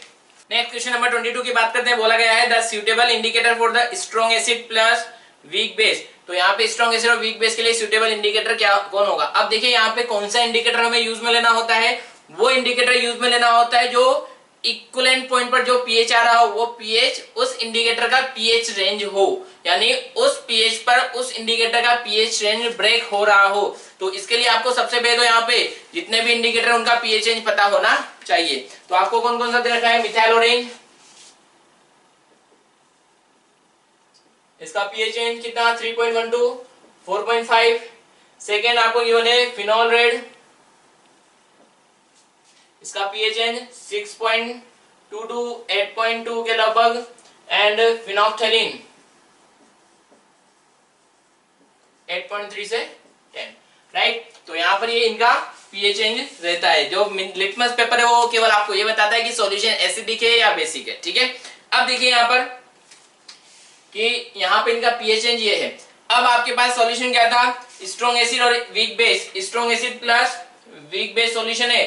जब इक्विवेलेंट पॉइंट आएगा, इक्विवेलेंट पॉइंट मीन जब दोनों कंप्लीटली एक दूसरे को न्यूट्रलाइज कर देंगे। तो आप एग्जांपल के बेसिस पे बात कर रहे हैं, HCl प्लस NH4OA, तो जब ये कंप्लीटली न्यूट्रलाइज कर देंगे तो सॉल्यूशन में एसिड खत्म, बेस खत्म, क्या बचेगा यहाँ पर NH4Cl। तो सॉल्यूशन में क्या होगा, ओनली सॉल्ट। तो इस सॉल्ट का पीएच किस रेंज में रहेगा वो पहले आपको आइडिया होना चाहिए। इसका पीएच किस रेंज में रहेगा, एसिडिक रेंज में रहेगा। ना तो बहुत ज्यादा एसिडिक होगा ना बहुत ज्यादा बेसिक होगा। यहाँ पर ये एसिडिक रहेगा बट बहुत ज्यादा एसिडिक नहीं रहेगा, लगभग 3 से 6 के बीच में ये इसका पीएच रह सकता है। तो यहाँ पर इसका जो पीएच है उसी के अकॉर्डिंग आप पीएच रेंज की बात करेंगे। तो इसका पीएच एसिडिक रेंज में आ रहा है, तो जिस इंडिकेटर का पीएच रेंज एसिड की रेंज में आ रहा होगा, एसिडिक रेंज में आ रहा होगा, वही इंडिकेटर यहाँ पर सुटेबल होगा। तो अभी आप क्या कर रहे हैं यहाँ पर, क्या फिनोल रेड इसमें यूज में ले सकते हैं, नहीं ले सकते। फिनोप्थेलिन यूज में ले सकते हैं, नहीं ले सकते। कैसे कि यहाँ पे सपोज आपने इनिशियली HCl ले रखा है, तो यहाँ पे सॉल्यूशन कैसा होगा, मोस्ट एसिडिक होगा, पीएच क्या होगा इसका, नियरली 1 होगा, ठीक है। अब आप क्या करेंगे, इसमें NH4OH मिलाना जब शुरू करेंगे तो यहाँ पे क्या होगा, पीएच धीरे धीरे इंक्रीज होगा। जब यहाँ पे इस सॉल्यूशन का पीएच, जब ये दोनों कंप्लीटली न्यूट्रलाइज हो जाएंगे, NH4Cl यहाँ पे बनेगा, तो यहाँ पे पीएच लगभग क्या होगा, 3 to 6 के बीच में कुछ आपको पीएच यहाँ पर मिल रहा होगा। 3 से 6 के बीच में यहाँ पर पीएच मिल रहा होगा, राइट। तो जब ये यहाँ पर इस सॉल्यूशन में ये पीएच रेंज आएगा, सपोज यहाँ पे 5 पीएच, ये मान लीजिए कि यहाँ पे सॉल्यूशन का पीएच सपोज हो गया 5, जब कंप्लीट न्यूट्रलाइजेशन हुआ तो पीएच आपको मिल रहा है 5। तो जब 5 पीएच आएगा तो धीरे धीरे क्या होगा, जब यहाँ पे 1 से पीएच बढ़ना शुरू होगा तो जैसे ही ये रेंज ब्रेक होगी, इंडिकेटर क्या करेगा, अपना कलर चेंज शो कर देगा। तो ये इंडिकेटर क्या करेगा, अपने कलर चेंज को शो करके बताएगा कि यहाँ पे कंप्लीट न्यूट्रलाइजेशन हो चुका है। बट जब कंप्लीट न्यूट्रलाइज होगा तो वहां पे पीएच कितना है, 5। तो यहाँ पर ये इंडिकेटर कलर चेंज कब शो करेगा, जब पीएच 6.2 से 8.2 हो जाएगा। बट इक्विवेलेंट पॉइंट कब आ गया, कंप्लीट न्यूट्रलाइजेशन कब हो चुका है, जब पीएच क्या होगा वहां पर 5 होगा, तभी इक्विवेलेंट पॉइंट आ चुका है। तो जब तक 5 आएगा तब तक इसका कोई कलर चेंज नहीं होगा। इसमें भी कलर चेंज कब होगा, जब 8.3 से पीएच किसमें चेंज हो जाएगा, 10 में। बट जब इक्विवेलेंट पॉइंट आएगा तब पीएच कितना है वहां पे, 5 ही है। तो ये इंडिकेटर अपना कलर चेंज शो नहीं कर पाएंगे, कब, इक्विवेलेंट पॉइंट पे। कौन सा इंडिकेटर कलर चेंज शो करेगा यहाँ पे, मिथाइल ऑरेंज। तो कौन सा इंडिकेटर सुटेबल होगा यहाँ पर, methyl orange, right. Next question number 23 की बात करें। 23 आपको गिवन है the solubility of A2X salt producing A plus and X minus ion in aqueous solution in pure water is Y mole per decimeter cube the solubility product। तो आपको यहाँ पे question number 23 में बोला है सॉल्व क्या है A2X, इसका केस भी बताना है, इसका सॉल्युबिलिटी आपको दे रखा है Y मोल पर डेसीमीटर क्यूब या बोल दीजिए Y मोल पर लीटर, एक ही बात है। ठीक है, तो जब ये डिसोशिएट होगा तो क्या बनाएगा 2A plus plus X2 minus, आपको बोला इसका सॉल्युबिलिटी कितना था Y, तो अगर इसके Y मोल सॉल्युबल हो रहे हैं तो ये कितने बनेंगे 2Y और ये कितना होगा Y, राइट। तो केस भी कितना हो जाएगा इसका A plus square into X2 minus, right. तो A प्लस कितना है 2Y into Y equal to 2Y square, because coefficient क्या है यहाँ पे 2 है, 2Y स्क्वायर इंटू Y यानी कितना हो जाएगा 4Y क्यूब। तो आपका आंसर क्या हो जाएगा यहाँ पे फोर्थ आंसर आपका सही होगा, राइट। चलिए फिजिकल के लास्ट क्वेश्चन की बात करते हैं। गिवन आपको at temperature T a compound AB2 dissociate according to the reaction आपको गिवन है 2AB2 से बन रहा है 2AB plus B2 with degree of dissociation small a, degree of dissociation दे रखा है which is small compared with unity, आपको बोला 1 के रेस्पेक्ट में वो क्या होगा छोटा है, ये कंसीडर करते हुए आपको कैलकुलेशन करनी है। the expression of Kp in term of A and total pressure Pt, तो आपको बोला है यहाँ पे Kp का एक्सप्रेशन क्या होगा, 4 ऑप्शन गिवन है, राइट। तो अभी हम बात करें यहाँ पे कि आपको अगर Kp की टर्म में बताना है तो सभी के पार्शियल प्रेशर पता होने चाहिए, राइट। पार्शियल प्रेशर आप कैसे निकालते हैं P total into mole fraction, right. Total pressure आपको क्या कंसीडर करना है यहाँ पे Pt, अभी हम यहाँ पे सभी का मोल फ्रैक्शन निकाल लें तो उसके लिए हम क्या करें, let initial mole of AB2 equal to n, initial moles हम n लेके कंसीडर करें तो जब AB2 डिसोशिएट होगा 2 मोल ऑफ AB2 जब डिसोशिएट होंगे तो क्या बन रहा है यहाँ पे 2AB प्लस B2, राइट। सभी कंपोनेंट क्या है यहाँ पे गैसेस है, तो यहाँ पर अगर हम T इक्वल टू 0 की बात करें तो T इक्वल टू 0 पर यहाँ पर इसके n मोल थे, राइट। n में से कितना कम होगा n माइनस n अल्फा,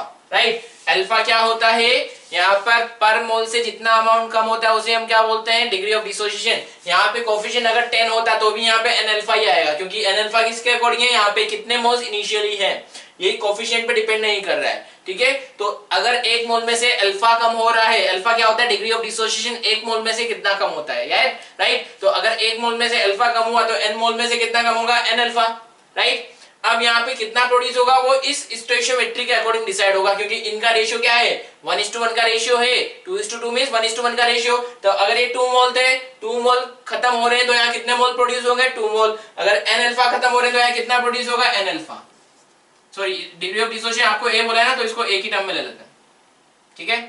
अब ये 2 मोल से 1 मोल बनेगा तो Na से कितना बनेगा Na/2, राइट। तो हमने ये इतने मोल्स यहाँ पर इसके प्रोड्यूस होंगे। टोटल मोल्स की बात करें बिकॉज आपको मोल फ्रैक्शन निकालना है, तो टोटल मोल्स ये मान लेते हैं कि इस कंडीशन में इक्विलिब्रियम आ गया है, तो टोटल मोल एट इक्विलिब्रियम क्या होगा, सभी का सम कर दें, this plus this plus this, तो ये कितना होगा n प्लस Na/2, ये टोटल मोल हो गया। अब मोल फ्रैक्शन सभी का निकाल लें तो यहाँ पे अभी पार्शियल प्रेशर की बात करें तो पार्शियल प्रेशर AB क्या होगा AB2 mole fraction of AB2 into P total, तो मोल फ्रैक्शन ऑफ AB2 क्या होगा moles upon total mole n minus Na upon total mole क्या होगा n plus Na/2 into P total क्या है PT, right. Partial pressure of AB क्या होगा mole fraction of AB into P total, AB का mole fraction क्या होगा moles of AB upon total moles, तो Na upon n plus Na/2। And similarly यहाँ पर पार्शियल प्रेशर ऑफ B2 क्या होगा mole fraction of B2 into P total, तो mole fraction of B2 कितना है यहाँ पर Na/2 अपॉन P टोटल कितना है यहाँ पर, सॉरी टोटल मोल्स कितना है n plus Na/2 into P total, right. तो ये तो सभी का पार्शियल प्रेशर आ गया है, तो इनके पार्शियल प्रेशर से आप क्या कर सकते हैं यहाँ पे Kp का वैल्यू कैलकुलेट कर सकते हैं, राइट। इसको थोड़ा सा हम सिंप्लीफाई कर दें, यहाँ पे n कॉमन लेके n कैंसिल आउट कर दें तो पार्शियल प्रेशर ऑफ AB2 यही था, कितना होगा 1 minus A upon 1 plus A/2 into P total, right. Partial pressure of AB कितना होगा, यहाँ से n कॉमन लेके कैंसिल आउट कर दें A upon 1 plus A/2 into P total, और पार्शियल प्रेशर ऑफ B2 क्या होगा, n कॉमन लेके कैंसिल आउट कर दें, A/2 upon 1 plus A/2 into P total, right. अब क्या बोला था आपको यहाँ पे कि जो A है वो यूनिटी के रेस्पेक्ट में क्या है, बहुत छोटा है, 1 के रेस्पेक्ट में छोटा है, तो 1 के रेस्पेक्ट में कहीं पर अगर A ऐड हो रहा है या 1 के रेस्पेक्ट में A कहीं पर माइनस हो रहा है तो उसको हम क्या कर देंगे, नेग्लेक्ट कर देंगे। तो 1 माइनस A को आप क्या ले सकते हैं, 1 ले सकते हैं, 1 प्लस A/2 को आप क्या ले सकते हैं, 1 ले सकते हैं। तो अब finally partial pressure of component क्या बन जाएगा, यहाँ पे पार्शियल प्रेशर ऑफ AB2 क्या रह जाएगा, यहाँ पे इसकी जगह आप 1 पुट कर सकते हैं अपॉन इसकी जगह भी आप 1 पुट कर सकते हैं इनटू PT, यानी ये क्या रह जाएगा, टोटल प्रेशर के बराबर रह जाएगा। पार्शियल प्रेशर ऑफ AB क्या होगा, यहाँ पे A अपॉन 1 प्लस A/2 को आप क्या लिख सकते हैं, 1 लिख सकते हैं into PT, and partial pressure of B2 क्या होगा, A/2 अपॉन 1 प्लस A/2 को आप क्या लिख सकते हैं, 1 लिख सकते हैं इनटू PT, राइट। तो ये partial pressure of A, partial pressure of AB2, AB और B2 आपको मिला। अब यहाँ पे जो इक्वेशन गिवन थी उसके बेसिस पे आप यहाँ पे Kp निकाल लीजिए। तो इक्वेशन क्या थी, AB2 2AB2 से क्या बना यहाँ पे 2AB प्लस B2, सभी कंपोनेंट क्या थे यहाँ पर, गैसेस से, राइट। तो Kp क्या होगा, partial pressure of AB square into partial pressure of B2 upon partial pressure of AB2 square. तो पार्शियल प्रेशर ऑफ AB कितना है यहाँ पर, AB कितना है A into PT square into partial pressure of AB2 कितना है यहाँ पर, sorry partial pressure of B2 कितना है यहाँ पर A into PT/2 and partial pressure of AB2 square कितना है यहाँ पे PT स्क्वायर, राइट। तो यहाँ पे PT स्क्वायर से PT स्क्वायर कैंसिल आउट हो जाएगा, क्या बचेगा A स्क्वायर से इसका मल्टीप्लाई कर दें तो A क्यूब PT अपॉन 2, तो A क्यूब PT अपॉन 2 कौन सा ऑप्शन आपका सही हो जाएगा, यहाँ पर फर्स्ट ऑप्शन आपका यहाँ पर करेक्ट होगा। क्लियर। तो बच्चों फिजिकल में आपके केवल इतने ही क्वेश्चन थे, अभी आगे नेक्स्ट आपको ऑर्गेनिक और इनऑर्गेनिक का डिस्कशन रहेगा, right. Students, welcome to Dakshina classroom. My name is Raghavendra Dixit. Students, today we will discuss solution of organic part of DT07। Okay, तो बच्चों फर्स्ट क्वेश्चन देखते हैं कि in which of the following hydroxylic proton is most acidic. बच्चों बात करते हैं ये अल्कोहल है और गिवन अल्कोहल में सबसे ज्यादा एसिडिक स्ट्रेंथ किसका है। तो बच्चों देखिए अल्कोहल से जो ग्रुप अटैच है उनके नेचर की बात करें तो ये आयोडीन है, ये -I का ग्रुप है। बच्चों फ्लोरीन है, -I का ग्रुप है, ये -I और ये -I। बच्चों अगर -I की बात करें तो ये बिल्कुल पहले ही कार्बन पर अटैच है, तो यहाँ पर -I इफेक्ट बच्चों क्या है, मैक्सिमम है। यहाँ पर क्या है बच्चों, मैक्सिमम -I। तो जहाँ पर -I ग्रुप ज्यादा होगा उसमें एसिडिक स्ट्रेंथ भी क्या होगा बच्चों, मैक्सिमम होगा।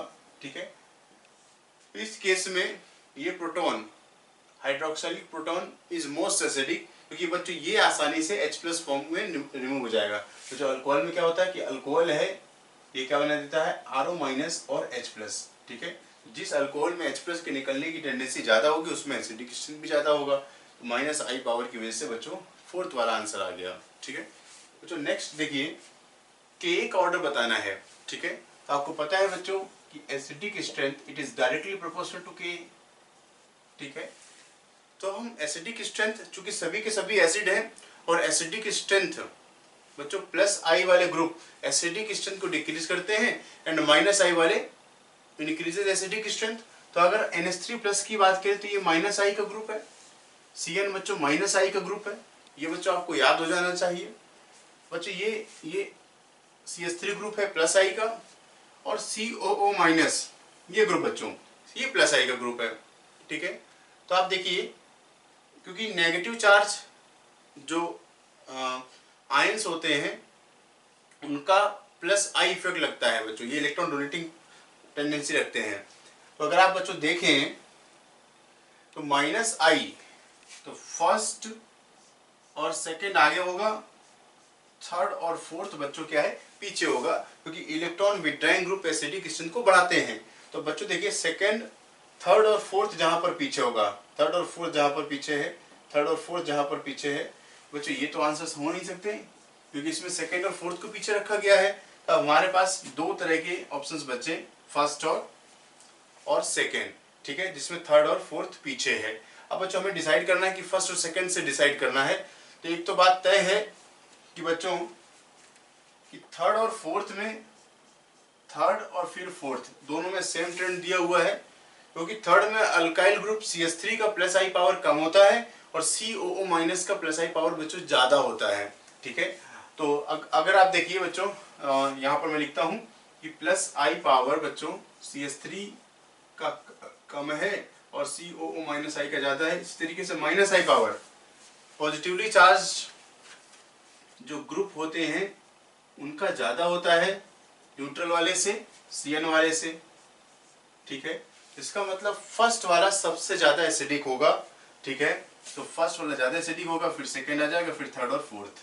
ठीक है, तो फर्स्ट सेकंड थर्ड और फोर्थ बच्चों हमें आंसर मिला फर्स्ट। ठीक है, अच्छा सवाल था बच्चों। नेक्स्ट देखिए, तो ऐसे ट्रेंड के क्वेश्चंस बहुत सारे हमने पहले भी किए हुए हैं।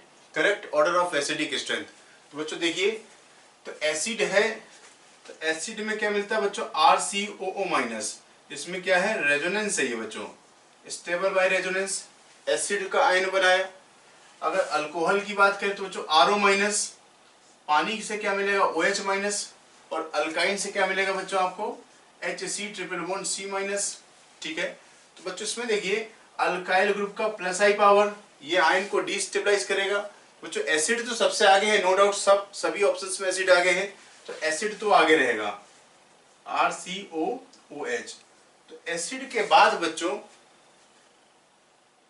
अगर हम बात करें तो यहां पर देखिए चार्ज की बात करें, तो चार्ज की अगर हम बात करते हैं तो चार्ज RO माइनस है, HO माइनस है और HC triple bond C minus. ठीक है, क्योंकि चार्ज की बात करेंगे तो O minus is more stable than C minus, और एसिडिक स्ट्रेंथ क्या है बच्चों, it is directly proportional to stability of ion formed. जो एनायन बनता है उसकी स्टेबिलिटी पर डिपेंड करता है। अगर देखें तो ऑक्सीजन ऑक्सीजन ऑक्सीजन वाले आगे होंगे, क्योंकि इसमें रेजोनेंस है, रेजोनेंस की वजह से बच्चों ये एसिड आगे होगा, और अल्कोहल और जो वाटर है ये बच्चों पीछे रहेगा, और ये आयन क्योंकि इसका एसिड क्या है CH ट्रिपल बॉन्ड CH ये पीछे होगा। अब बच्चों आप देखिए इनकी जो स्टेबिलिटी है ये प्लस आई से डिस्टेबलाइज करेगा। एक तो बात तय है कि एसिड आगे हो गया RCOH, तो एसिड के बाद बच्चों पानी आएगा, फिर अल्कोहल, फिर आपका HC ट्रिपल बॉन्ड CH, ये जनरल ट्रेंड बनता है। ठीक है, तो आप उस फॉर्मूले से भी देख सकते हैं एन इन अमोनिया आई दारू पानी, तो पानी आगे होता है, दारू पीछे है एसिडिक स्ट्रेंथ में। तो इस तरीके का ट्रेंड देखिए, जहां पर एसिड एसिड के बाद वाटर आना चाहिए, तो एसिड के बाद वाटर अल्कोहल, आंसर मिला बच्चों आपको 2। नेक्स्ट क्वेश्चन देखते हैं जिसमें ऑर्डर ऑफ माइनस आई बताना है बच्चों। बिल्कुल इलेक्ट्रोनेगेटिविटी के बेसिस पर हेलोजेंस में FCl Br और I ये ऑर्डर बनता है, ये बिल्कुल सही है बच्चों। पॉजिटिवली चार्ज्ड एटम या ग्रुप का माइनस आई पावर न्यूट्रल से ज़्यादा होता है, और Nr3 का माइनस आई पावर NH3 प्लस से बच्चों ज़्यादा होता है। ठीक है, क्योंकि नाइट्रोजन का यहाँ पर इलेक्ट्रोनेगेटिविटी बच्चों ज़्यादा होता है बेंड्स रूल के अकॉर्डिंग। ठीक है, तो ये भी सही है बच्चों। यहाँ देखिए ऑक्सीजन OCH3 जो एक्सप्लेनेशन इसमें है वो दोनों में सेम ही है बच्चों, OCH3 OH और NH2 ये ऑर्डर बनता है बच्चों। यहाँ पर अगर बात करें तो यही स्टेटमेंट सही नहीं, जो ऑर्डर दिया है ये सही नहीं है, क्योंकि बच्चों इसमें देखिए ये sp कार्बन है और बेंजीन में कार्बन क्या होता है बच्चों sp2। अगर कार्बन की बात करें तो sp2 कार्बन ज्यादा इलेक्ट्रोनेगेटिव होता है, इसको आगे होना चाहिए था, इसको पीछे होना चाहिए था। ठीक है, तो फर्स्ट जो ऑर्डर है ये हो गया। ठीक है बच्चों, नेक्स्ट देखिए स्ट्रॉन्गेस्ट बेस। बच्चों अगर हम बेस की बात करें तो एलिफेटिक और एरोमेटिक में एलिफेटिक आगे होता है बच्चों। इसमें देखिए ये CH2 है, ये कुछ ऐसे है बच्चों CH2NH2, यही स्ट्रॉन्गेस्ट बेस है। बाकी सभी केसेस में बच्चों चाहे आप इसमें देखिए ये रिंग से डायरेक्ट जुड़ा हुआ है, ये एरोमेटिक है, एमीन पीछे होगा। अगर इसमें बात करें बच्चों आप देख सकते हैं तो इसमें क्या है बच्चों NH2 और PNO2, पैरा पर क्या लगा हुआ है NO2। इसी तरीके से बच्चों इसमें मेटा पर NO2 लगा हुआ है, ये ऑर्डर में पीछे होगा मेटा का NO2। ठीक है, तो स्ट्रॉन्गेस्ट बेस मिला आपको फोर्थ। नेक्स्ट देखते हैं इंक्रीजिंग बेस स्ट्रेंथ। तो बच्चों जब कभी ऐसे पूछे बेस स्ट्रेंथ तो करस्पॉन्डिंग एसिड से हम बता सकते हैं। तो एसिडिक स्ट्रेंथ का उल्टा बनाना है बेसिक स्ट्रेंथ। तो बच्चों इसका एसिड क्या है HCl, इसमें क्या बना बच्चों CH3COOH, इसका बना पानी H दे दीजिए, ये बना HF। ठीक है, तो बच्चों देखिए आपको पता है कि स्ट्रॉन्ग एसिड जो होता है वो वीक कॉन्जुगेट बेस बनाता है, और जो वीक एसिड होता है वो स्ट्रॉन्ग कॉन्जुगेट बेस बनाता है। तो वीक एसिड से स्ट्रॉन्ग कॉन्जुगेट बेस, तो जिसका बेसिक एसिडिक स्ट्रेंथ कम होगा उसमें बेसिक स्ट्रेंथ ज्यादा होगा। तो आप देखिए बच्चों एसिडिक स्ट्रेंथ का ऑर्डर, तो एसिडिक स्ट्रेंथ में अगर देखें तो HCl और HF बच्चों मिनरल एसिड है, ये आगे होते हैं। Mineral acids are stronger than organic acid. फिर बच्चों ये वाटर और एसिड पीछे हो जाएगा, H2O एंड CH3COOH। ठीक है, अब HCl और HF में बात करें तो HCl की स्ट्रेंथ ज्यादा होती है, फिर बच्चों HF और एसिड वाटर से ज्यादा एसिडिक होते हैं। ये जो एसिटिक एसिड है ये आगे आ जाएगा और वाटर बच्चों क्या है पीछे रहेगा। ये एसिटिक स्ट्रेंथ का ऑर्डर है बच्चों। अगर आप बेसिक स्ट्रेंथ देखना चाहें तो बेसिक स्ट्रेंथ जस्ट इसी का हमें उल्टा मिलेगा। तो उल्टा क्या है बच्चों, इसका बेस OH माइनस, इसमें क्या मिला बच्चों एसीटेट आयन जो आपको दिया हुआ है, इसमें है F माइनस और इसमें क्या है बच्चों Cl माइनस। ठीक है, तो इस तरीके का ऑर्डर देखिए, ये मिला आपको बच्चों फर्स्ट। ठीक है, तो जो वीक एसिड होता है, जो वीक एसिड है वाटर इन सब में, उसका कॉन्जुगेट बेस क्या है बच्चों स्ट्रॉन्ग होता है। ठीक है बच्चों, हमारे सामने नेक्स्ट सवाल है जिसमें कुछ फॉर्मिक एसिड है, उसके रेजोनेटिंग स्ट्रक्चर्स गिवन है और इन रेजोनेटिंग स्ट्रक्चर्स को हमें अरेंज करना है। ठीक है बच्चों, रूल हमें पता है कि न्यूट्रल स्ट्रक्चर सर्वाधिक स्टेबल होता है, ये न्यूट्रल है। मोस्ट स्टेबल स्ट्रक्चर क्या है बच्चों न्यूट्रल है। न्यूट्रल के बाद अगर हम चार्ज में बात करें तो चार्ज में वो स्ट्रक्चर ज्यादा स्टेबल होता है जिसमें सबका ऑक्टेट पूरा हो। तो O माइनस बच्चों 8 इलेक्ट्रॉन, O प्लस बच्चों 8 इलेक्ट्रॉन। ठीक है, तो ये कंप्लीट ऑक्टेट स्ट्रक्चर है। अब बच्चों इसमें देखिए कार्बन का पॉजिटिव 6 इलेक्ट्रॉन, ऑक्टेट पूरा नहीं है। ऑक्सीजन पर पॉजिटिव चार्ज एक ही बॉन्ड बना है 6 इलेक्ट्रॉन, ऑक्टेट पूरा नहीं है। तो among incomplete octet structure that structure is more stable in which negative charge is present on electronegative atom. ठीक है, तो अगर बात करें तो यहाँ पर बच्चों ऑक्सीजन माइनस है, इसमें क्या है बच्चों O प्लस है। तो थर्ड से ज्यादा स्टेबल क्या है बच्चों फोर्थ, और फर्स्ट वाला सेकेंड, थर्ड और फोर्थ से आगे है। बच्चों देखिए अब ये फर्स्ट तो आगे होगा, फिर सेकेंड आएगा, सेकेंड क्योंकि कंप्लीट ऑक्टेट है, फिर बच्चों थर्ड और फोर्थ को हम देख चुके हैं। तो ऑर्डर ऐसा बनेगा फर्स्ट सेकेंड थर्ड और फोर्थ। आंसर मिला बच्चों 1। ठीक है, नेक्स्ट देखिए most stable carbonium ion, carbocation पूछा है बच्चों। कार्बोकैटायन रेजोनेंस स्टेबलाइज्ड है तो वो ज्यादा स्टेबल होगा। ठीक है बच्चों, यहाँ पर रेजोनेंस का एक्सटेंट ज्यादा होगा क्योंकि 3 फिनाइल रिंग लगे हुए हैं इस तरीके से। बच्चों देखिए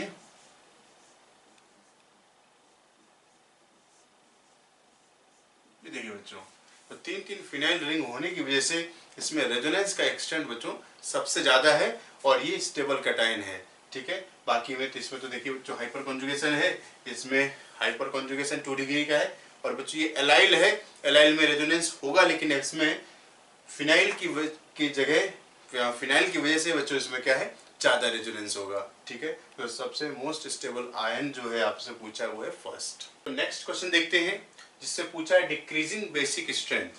ठीक है, तो बच्चों देखिए बेस के लिए हमें क्या चेक करना है, लोन पेयर की अवेलेबिलिटी देखना है। तो बच्चों ये पायरोल है और पायरोल में लोन पेयर क्या है रेजोनेंस का पार्ट है। लोन पेयर क्या है पार्ट ऑफ रेजोनेंस। ठीक है, तो अगर रेजोनेंस का पार्ट है तो ये बच्चों क्या है हाईली डीलोकलाइज्ड। ठीक है बच्चों, इसमें देखिए लोन पेयर लोकलाइज्ड। ठीक है, लोन पेयर क्या है लोकलाइज्ड है और sp3 नाइट्रोजन है बच्चों। इसमें देखिए पिरिडीन की बात करें बच्चों तो लोन पेयर क्या है लोकलाइज्ड है, और हाइब्रिडेशन की बात करें तो बच्चों आपको पता है sp2 है। और इसमें अगर देखें तो बच्चों देखिए लोन पेयर डीलोकलाइज्ड। ठीक है, अब बेसिक स्ट्रेंथ की बात करें अगर बच्चों हम, तो जहां पर लोन पेयर लोकलाइज्ड होते हैं वो आगे होगा, जो कि सेकंड और थर्ड में लोकलाइज्ड है, और बच्चों फर्स्ट और फोर्थ में क्या है डीलोकलाइज्ड।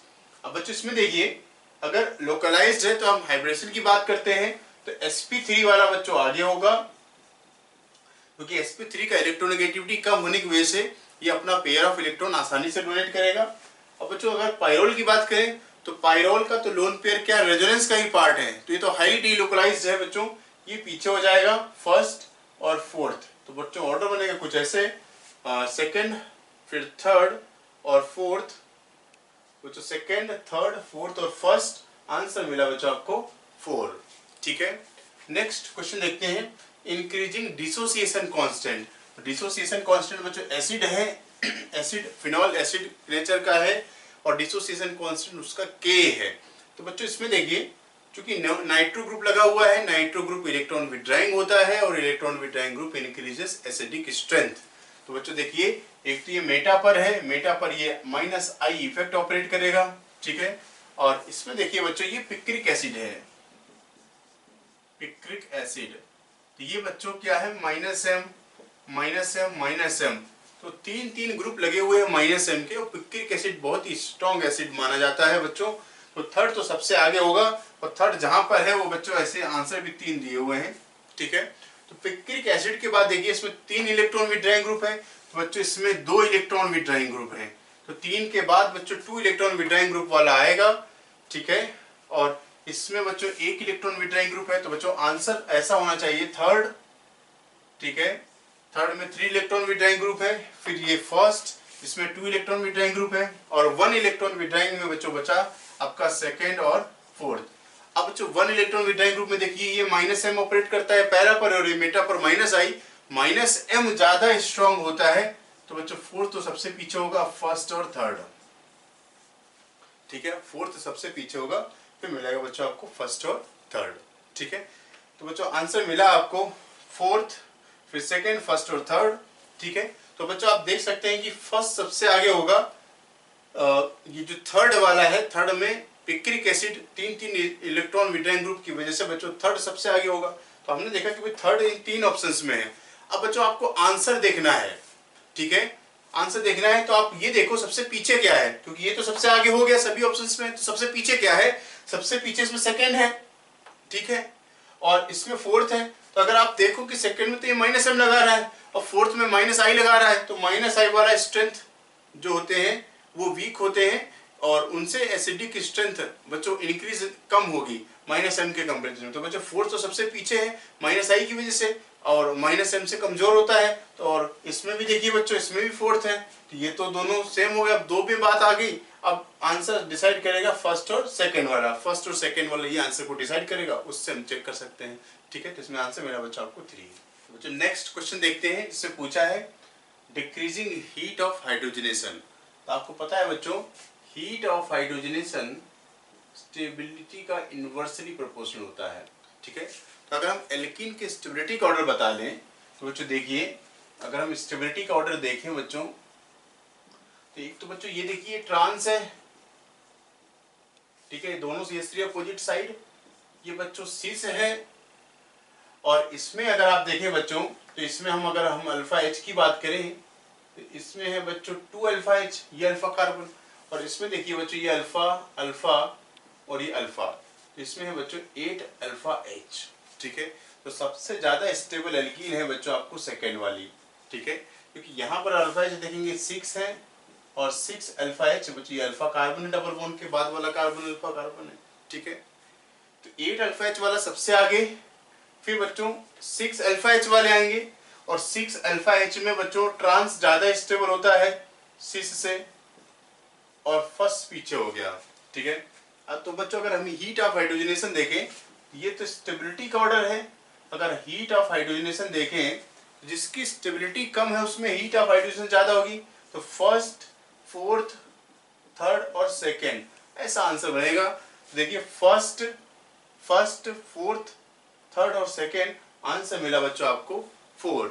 ठीक है, नेक्स्ट देखिए बेसिक स्ट्रेंथ पूछा है बच्चों, अमोनिया से ज्यादा बेसिक होते हैं एलिफेटिक एमीन्स, और इसमें बच्चों ये अगर आप देखें तो ये प्राइमरी एमीन है और ये सेकेंडरी एमीन है, तो 2 डिग्री एमीन, फिर 1 डिग्री एमीन और अमोनिया। आपको ऑर्डर पता है, एक को सोल्यूशन में 2 डिग्री एमीन ज्यादा बेसिक होता है, तो 2 डिग्री फिर 1 डिग्री, तो बच्चों देखिए 2 डिग्री 1 डिग्री और अमोनिया आंसर मिला बच्चों आपको 3।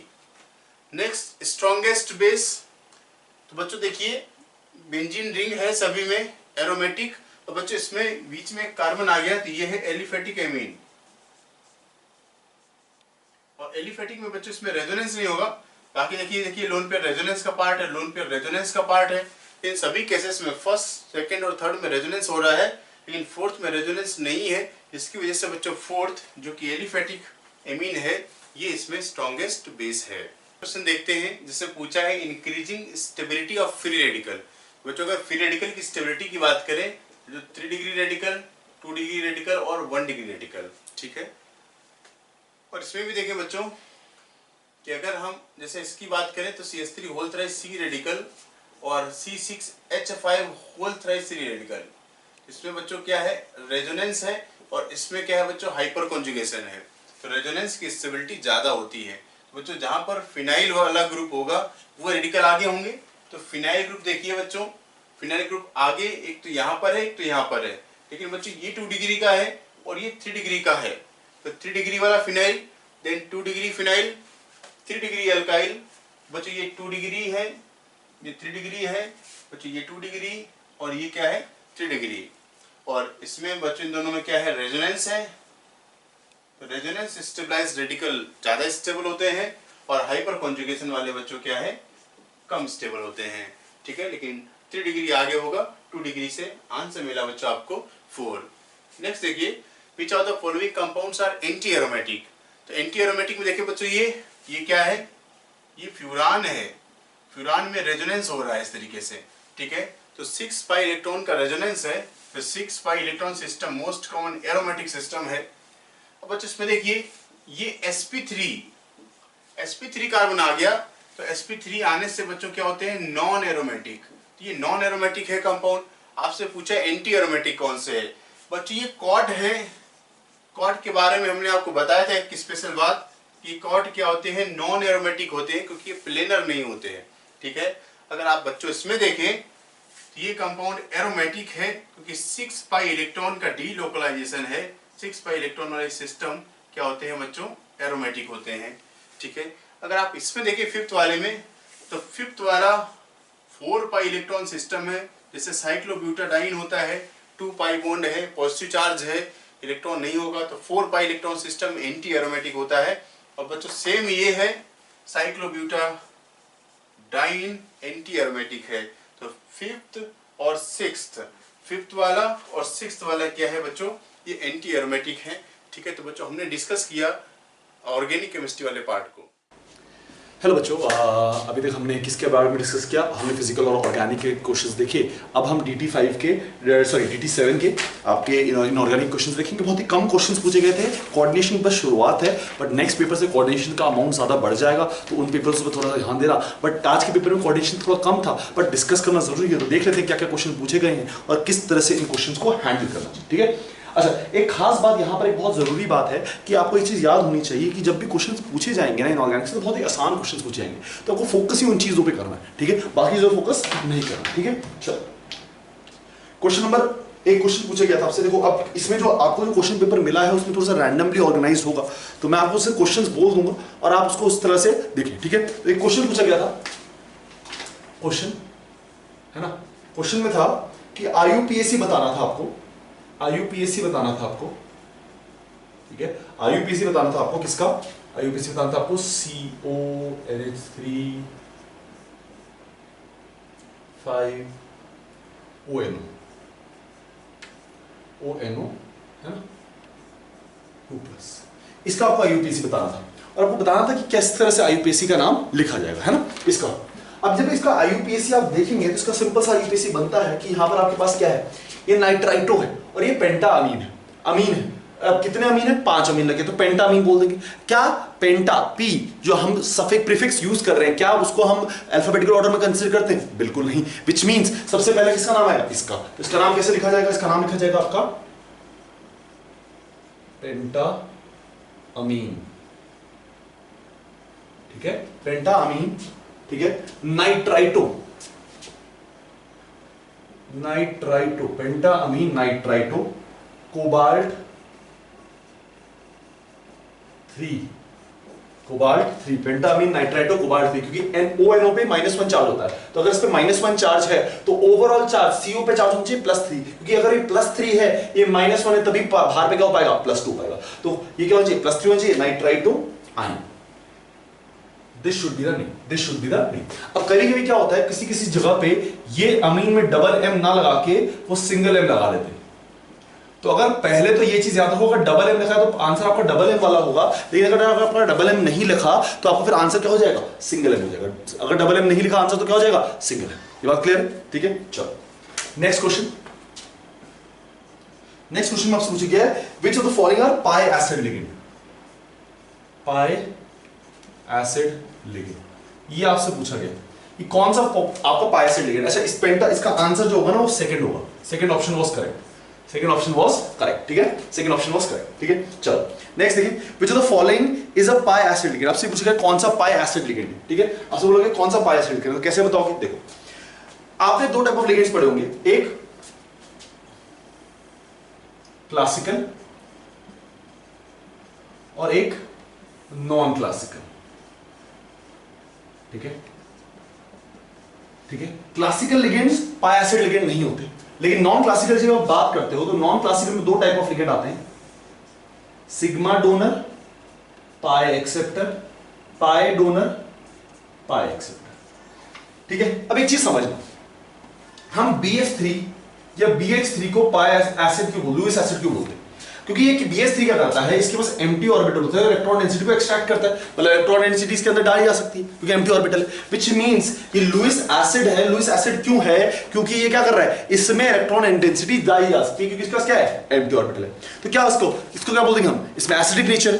अब अगर यही एसिडिक नेचर पाई लिगेंड में आ जाए, अगर यही एसिडिक नेचर पाई बॉन्ड बनाए, अगर यही एसिडिक नेचर की वजह से पाई बॉन्ड बने, तो उसको क्या बोलते हैं हम, पाई एसिडिक लिगेंड। अगर यही जो नेचर है, एक्सेप्टेंस का नेचर है, लिगेंड अगर इलेक्ट्रॉन डेंसिटी को एक्सेप्ट करना लगे और पाई बॉन्ड बनाने लगे तो क्या करेंगे, उसको क्या कहेंगे, पाई एसिड। अब देखो इनमें क्या है, पाई एक्सेप्टर, जैसे CO होता है यहां पर, ठीक है, जैसे C2H2 होता है यहां पर, ठीक है ना।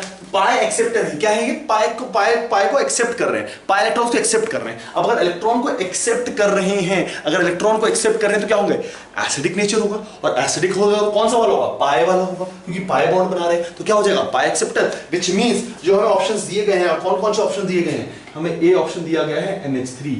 अब this is a classical ligand, non classical नहीं, क्लासिकल लिगेंड है। सेकंड ऑप्शन दिया गया आपको CO, मतलब बी ऑप्शन आपके पास CO है ना, सी ऑप्शन आपके पास F माइनस, एंड उसके बाद फोर्थ ऑप्शन आपके पास इथाइलिन डायमीन, ये ऑप्शन आपके पास है ना। तो अब इनसे पूछा गया कि कौन सा होगा, तो बेसिकली देखो कि ना तो NH3 एक्सेप्ट कर सकता है, ना F माइनस एक्सेप्ट कर सकता, ना इथाइलिन डायमीन एक्सेप्ट कर सकता। तो कौन एक्सेप्ट कर सकता है, CO एक्सेप्ट कर सकता है। क्यों एक्सेप्ट कर सकता है, क्योंकि इसमें सिनर्जिक बॉन्डिंग होती है। कैसी बॉन्डिंग होती है, सिनर्जिक बॉन्डिंग, उसकी वजह से CO क्या कर सकता है, इलेक्ट्रॉन डेंसिटी को एक्सेप्ट कर सकता है। जब ये इलेक्ट्रॉन डेंसिटी को एक्सेप्ट करेगा तो क्या कहलाएगा, पाई एसिड लिगेंड। क्या कहलाएगा, पाई एसिड लिगेंड। इसलिए CO is pi acid ligand. Answer 2 will be the right answer, answer 2 will be the right answer, ठीक है। चलो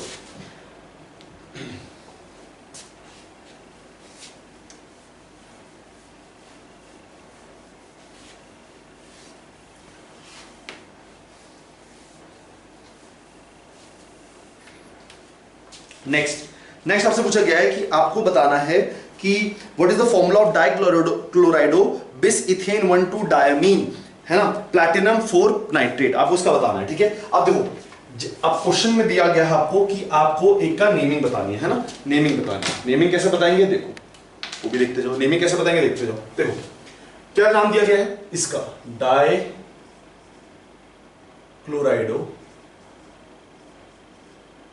बिस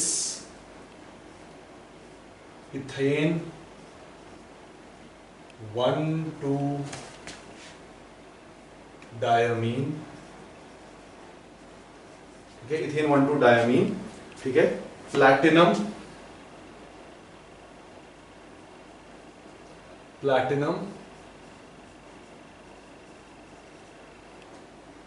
4 nitrate, platinum 4 nitrate, डाइक्लोराइडो bis ethane 1,2 diamine platinum 4 nitrate, ये है। ठीक है। अच्छा, अब बात आती है कि यहां पर कैसे करेंगे इसको, है ना, ध्यान से समझो। देखो आपको क्या देखना है, आपको देखना है, देखो मेटल सबसे पहले अंदर आ जाएगा, प्लैटिनम मेटल है, ठीक है। अच्छा, अब आ जाएगा आपके पास डाइक्लोराइड, सी है ई है, कौन आएगा सी, तो क्लोराइड आ जाएगा आपके पास Cl2, है ना। उसका इथेलिन डायमीन तो En का होल ट्वाइस बेस है, बेस यूज किया तो E2, ठीक है, ये हो गया। अच्छा, प्लैटिनम पे चार्ज कितना दे रखा था, +4, प्लैटिनम पे चार्ज कितना दे रखा था, +4। अगर +4 प्लैटिनम पे चार्ज है, Cl पे -1 चार्ज होगा तो ओवरऑल चार्ज कितना हो गया, +2। नाइट्रेट आएगा माइनस, जब ये दोनों ऐड होंगे तो ये क्या करते हैं, आयंस का इधर से जाता है तो यहां से यहां पर आ जाएगा और ये कुछ इस तरह से बन जाएगा, NO3 कुछ इस तरह से मॉलिक्यूल बन जाएगा। क्यों 2 क्यों लगाया, क्योंकि इसके चार्ज को सेटिस्फाई करने के लिए हमें 2 नाइट्रेट चाहिए थे, है ना, तो इस वजह से मैंने क्या लगा दिया, 2 लगा दिया उसमें, ठीक है। ये क्वेश्चन आपसे पूछा गया था, आसान क्वेश्चन है, सिंपल क्वेश्चन है, डिफिकल्ट क्वेश्चन नहीं है। Next, all ligands question, next all ligands, ये क्वेश्चन पूछा गया था आपसे कि all ligands are, first option ये दे रखा था आपको, Lewis acid, second Lewis base, third neutral, fourth none of these, ठीक है। ये पूछा गया था आपसे, ऑल लिगेंड्स आर, आप चार में से ऑप्शन बताओ। अब देखो लिगेंड्स क्या करते हैं, इलेक्ट्रॉन डेंसिटी को डोनेट करते हैं मेटल की तरफ। अगर वो इलेक्ट्रॉन डेंसिटी को डोनेट कर रहे हैं तो विच मींस वो क्या होंगे, लुईस एसिडिक या बेसिक, ऑब्वियसली बात है, जब इलेक्ट्रॉन डेंसिटी डोनेट कर रहे हैं तो क्या होंगे, बेसिक होंगे, तो Lewis basic, second was the right answer, ठीक है। नेक्स्ट आपसे क्वेश्चन पूछा गया है, नेक्स्ट क्वेश्चन था the coordination number of coordination number of Cr in CrEn whole thrice 3+, इसमें आपसे कोऑर्डिनेशन पूछा गया था। अब जो En है वो बाइडेंटेट लिगेंड है, कैसा लिगेंड है, बाइडेंटेट लिगेंड है। अगर ये बाइडेंटेट लिगेंड है विच मींस इसने कितने डोनेट कर रखे होंगे, हर एक लिगेंड ने दो से डोनेट कर रखा होगा, तो 3 लिगेंड है, 2 से डोनेट कर रखा, तो 6 डोनर साइट्स हैं। जितनी डोनर साइट्स उतना coordination number, which means coordination number will be 6। जितनी डोनर साइट्स उतना coordination number, which means coordination number will be 6, ठीक है। अब अगर कोऑर्डिनेशन नंबर 6 है, कोऑर्डिनेशन नंबर 6 है तो क्या हो जाएगा बेटा, आंसर हो जाएगा आपका 3, आंसर कितना है 3 will be the right answer. Option number 3, option number 3, option number 1 में दे रखा है, कंफ्यूजन करना, ऑप्शन नंबर 1 में दे रखा है 0, ऑप्शन नंबर 2 में दे रखा है 3, ऑप्शन नंबर 3 में दे रखा है 6, ऑप्शन नंबर 4 में दे रखा है none, ठीक है। आंसर क्या होगा, ये option number 3, option number 3 will be right answer 6, ठीक है। लास्ट क्वेश्चन आपका इसी में,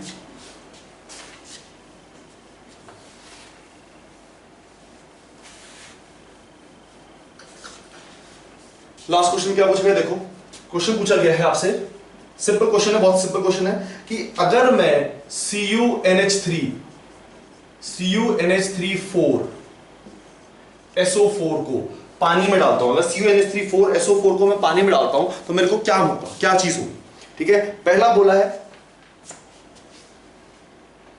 कॉपर आयंस का टेस्ट होगा, कॉपर आयंस का टेस्ट होगा, टेस्ट मिलेगा, ठीक है। सेकेंड बोला है NH3 का टेस्ट मिलेगा,